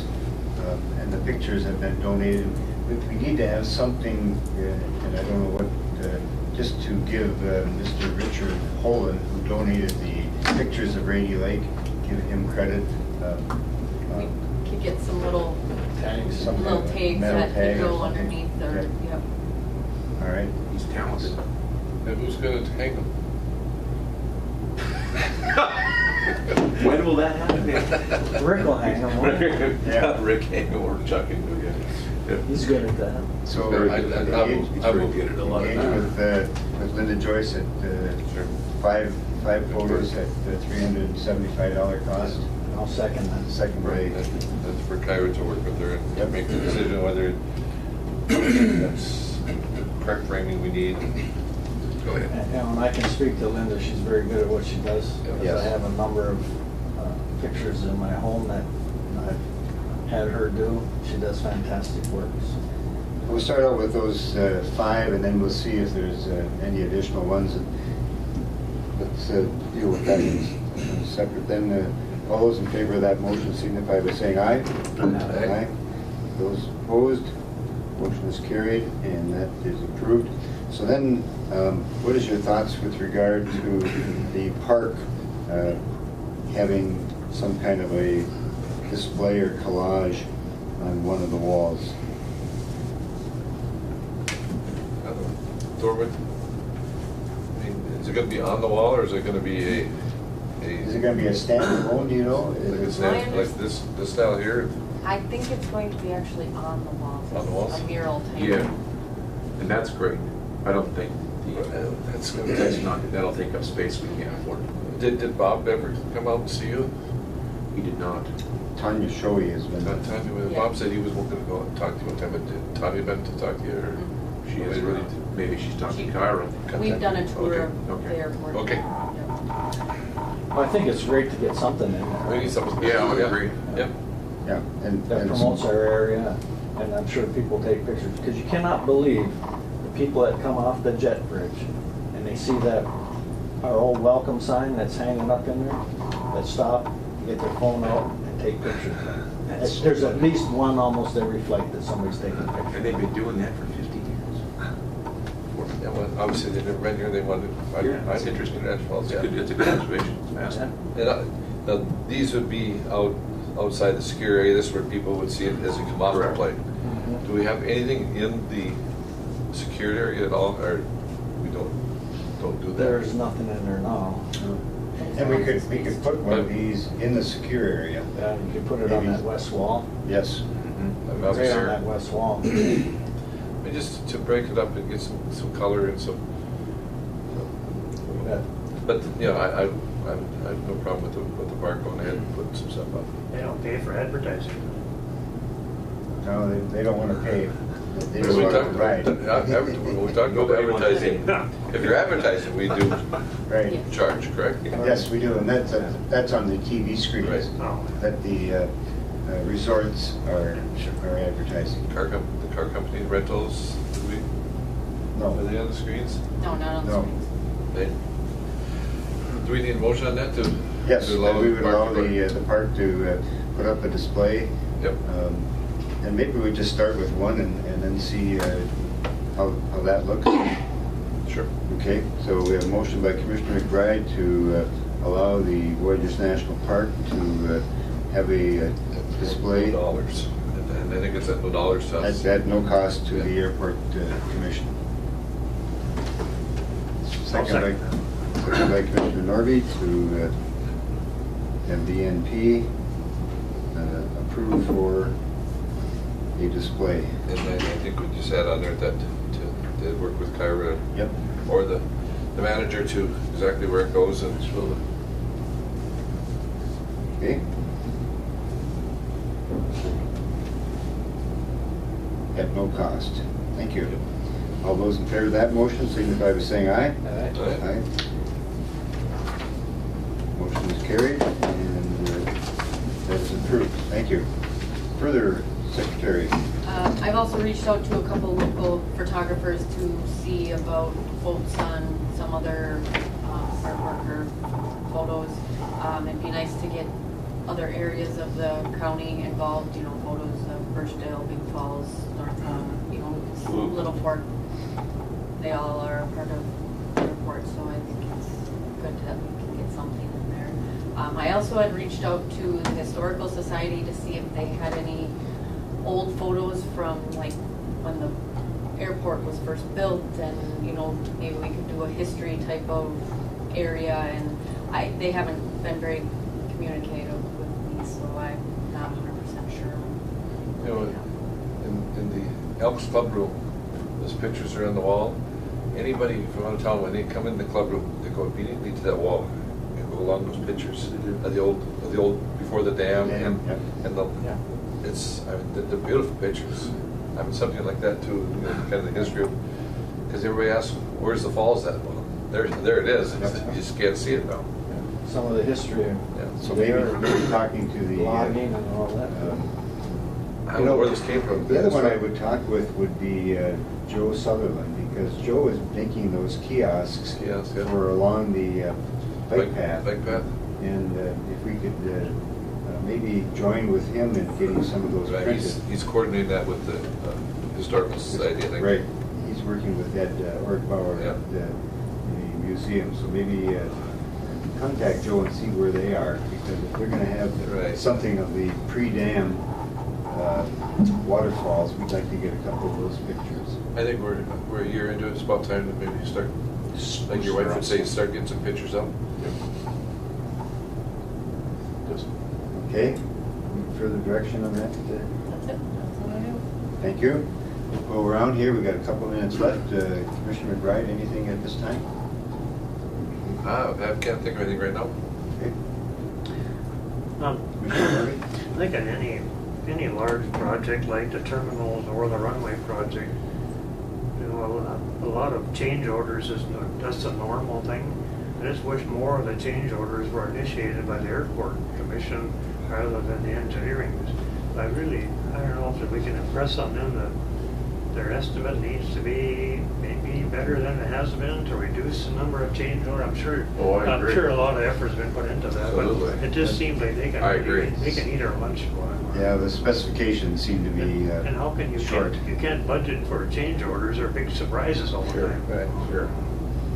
I think most of the change orders, even before they go ahead, they generally ask, don't they contact you, or even you to, if, so I mean, but they don't just go do them, they do No, get no. approval, but Right. I understand, I think we gotta start budgeting. And the problem or is when they come with Engineering one, closer. yeah, when they come with a change order, it's at the point where you kind of don't have any choice. That's right. So. Yeah, it's very accurate, very true. It is. But in defense of them, there's been a lot of surprises. Yeah, When no, you think that's about, right. you know, things that you can't, you know, that are underground, and like Yeah. all of it's electrical, and some of those things, it's pretty tough. And they even came to us and said, what is it, 5% they basically build in for change orders, so. There's a all of it's built contingency in. there. Sure. Yes. I don't think we've approved any wish list stuff. No. I mean, it's all been, You need to It's all do it. been No, I would agree. necessary. Yeah. But these things for the VOR, be able to connect that up to the generators so that the VOR will run even if there's power shortage or power outage, so. just, I guess maybe one thing that just came on what Commissioner Norby said. We put a ton of money into that apron work year after year after year. Is eventually that gonna be a big ticket item for us? Or just gonna continue to be, you know, $50,000 to $60,000 a year of maintenance work on it? I think honestly, even with the new runway coming, I think it'll just be in sequence. That'll continue. I think just the properties of asphalt over the years, and with the airport at 82%, 87% wetlands, and tremendous amount of expansion and contraction. That's unfortunately where it's at. So it's just mostly got to be weather and environment that's doing it. Is obviously we don't have that huge volume of traffic on it. It's just the nature of the environment that does it. If I may, Now, I don't want to get too far off track down a rabbit hole here, but it reminds me, because we had the discussion on 35W Yeah. last week. If you noticed, I was driving along on 35, and one side of it, literally it looked like, for the sake of the conversation, one half of the portion of the cement looked quote unquote north than the other. And I also noticed right away, wow, it's a lot smoother, and came upon a large piece of equipment, giant, what I would call a jointer / planer, totally computerized, totally laser beamed. I mean, there was a diesel engine on there the size of a pickup truck, and you could see it. And then I slowed down and watched what they'd been doing, and they were literally smoothing out the poor quality of between the Yeah, boards that's on 35, and they were literally unbelievable at it, and the finished product is quite impressive, frankly. It's a lot smoother, but you can literally see the high marks and the low marks of where they're taking off the, that's got to be expensive. The concrete's about that thick. Yeah. Yeah, so, very interesting. Yeah. It can be fixed, but she's kind of slow. I'm sorry. Oh, good. Further, Commissioner Murphy. Your fueling area, though, that's concrete. That is correct. So, and any people get, that's always on concrete, so we're not degrading the blacktop. Yeah, the vast majority of it is. So last question, on a runway project, do we know for sure that FFA is paying 95%, or are we just assuming that the local match might be more than that? No, they're going to pay 95%. We are eligible for the 95%. The question is, how much is the state going to contribute? And whether that's going to be a maximum of $200,000 a year or 2.5% is the only question that we probably are facing right now. Every 100,000 is important. Yes, Oh, maybe 10,000. yeah, we're after 'em, so. Thank you. Commissioner Briggs? Nothing this time. Thank you. I would just, the letter I wrote to the US DOT on our accepting SkyWest as our airline, and then the questions around the schedule. And so with Thor, I will get in contact with Mr. Greg Atkins and discuss what possibilities there are in making a change to the schedule out there, because that late afternoon flight just is. But they would push that up, right? Yeah, another hour. If they would push the afternoon arrival 1 hour, correct? 2 hours? At least an hour. Yeah, an hour, right? You'll get a whole lot That's more the flights. key. Yes, The morning is important, but I honestly believe that afternoon, that's the baby. yeah. If they can still make connections to the flights in Minneapolis, then it's okay. But if you're just going to fly there and go to a motel, If you could move both flights up 1 hour, would that be ideal, in my Oh, yeah. opinion? That would be ideal. Yep. So the morning arrival would be closer to 10 Yeah, o'clock? right, make a 9:30 arrival, make a 9 arrival. Make it a 9 arrival and a 3 arrival. and a 3 arrival. There you go. Because the other one is, what, 4:30, but sometimes it's 5:30, 6 o'clock. Well, it's scheduled for 4, Or, but you never know. My boss has got SkyWest in a yeah, she's really backtrack pushing. in front of Delta, that, because Delta didn't realize it was happening. And SkyWest is saying, What is well, that? blah, blah, blah, blah, blah. But it seems like any hiccup they have in Yeah. the cities, International Falls seems to be the whipping boy so far as, well, we'll Good to delay see. this flight instead. Those boys in Salt Lake, that's a smart crude operation there, I'm telling you, they got her plugged in. just one thing I'd like to say, I did read the other day, there was some news blips about a plane out of Chicago was going to Chattanooga. Did you see that one? With SkyWest? Yeah. Yeah.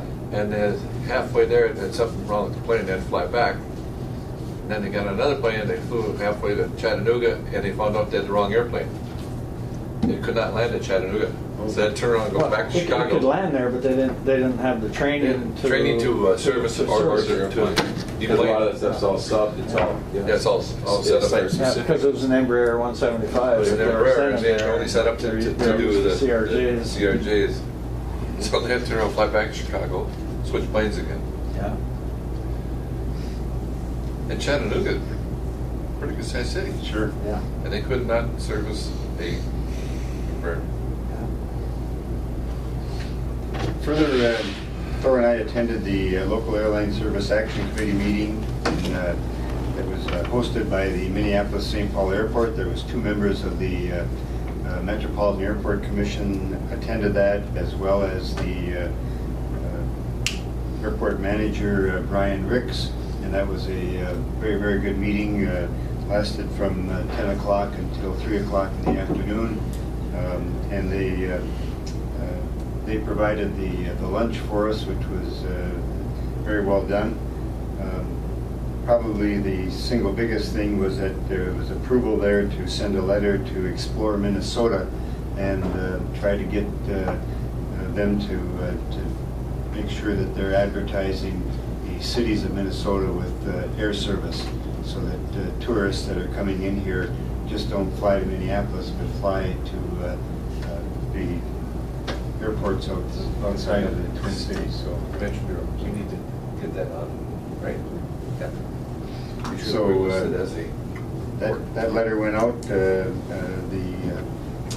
Duluth Airport manager, Tom Werner, is the one that spearheaded that effort, so that was very helpful.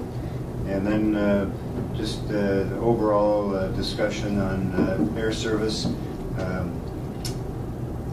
Minneapolis, St. Paul Airport had a record last year of over 37 million passengers that went through the airport there, and they're expecting that to grow further. As well, next May they will have a new air service coming from Dublin to Minneapolis, St. Paul, direct flight with Aer Lingus. And so that is another new service that will be coming. And now Delta has applied for service from Minneapolis to Shanghai. It's non-stop. Non-stop. So they're trying to expand their international service out of Minneapolis-St. Paul. So interesting times. And I won't be on that flight. they are really Brian Ricks, who used to be at Duluth, just a very, very strong supporter of the airports in Minnesota, and want to see everything that we're doing works well. And he came up here last year for the dedication at the terminal, so we have a great friend there. I got one other thing too. Sure. Just to let you know that Sun Country is now contracted with the company that I work for, DGS, for their ground service down there, hiring 200 people, and they're having issues. Minor. You know, Minor. I was asked if I wanted to go down this weekend and work for them down there for the weekend. You know, but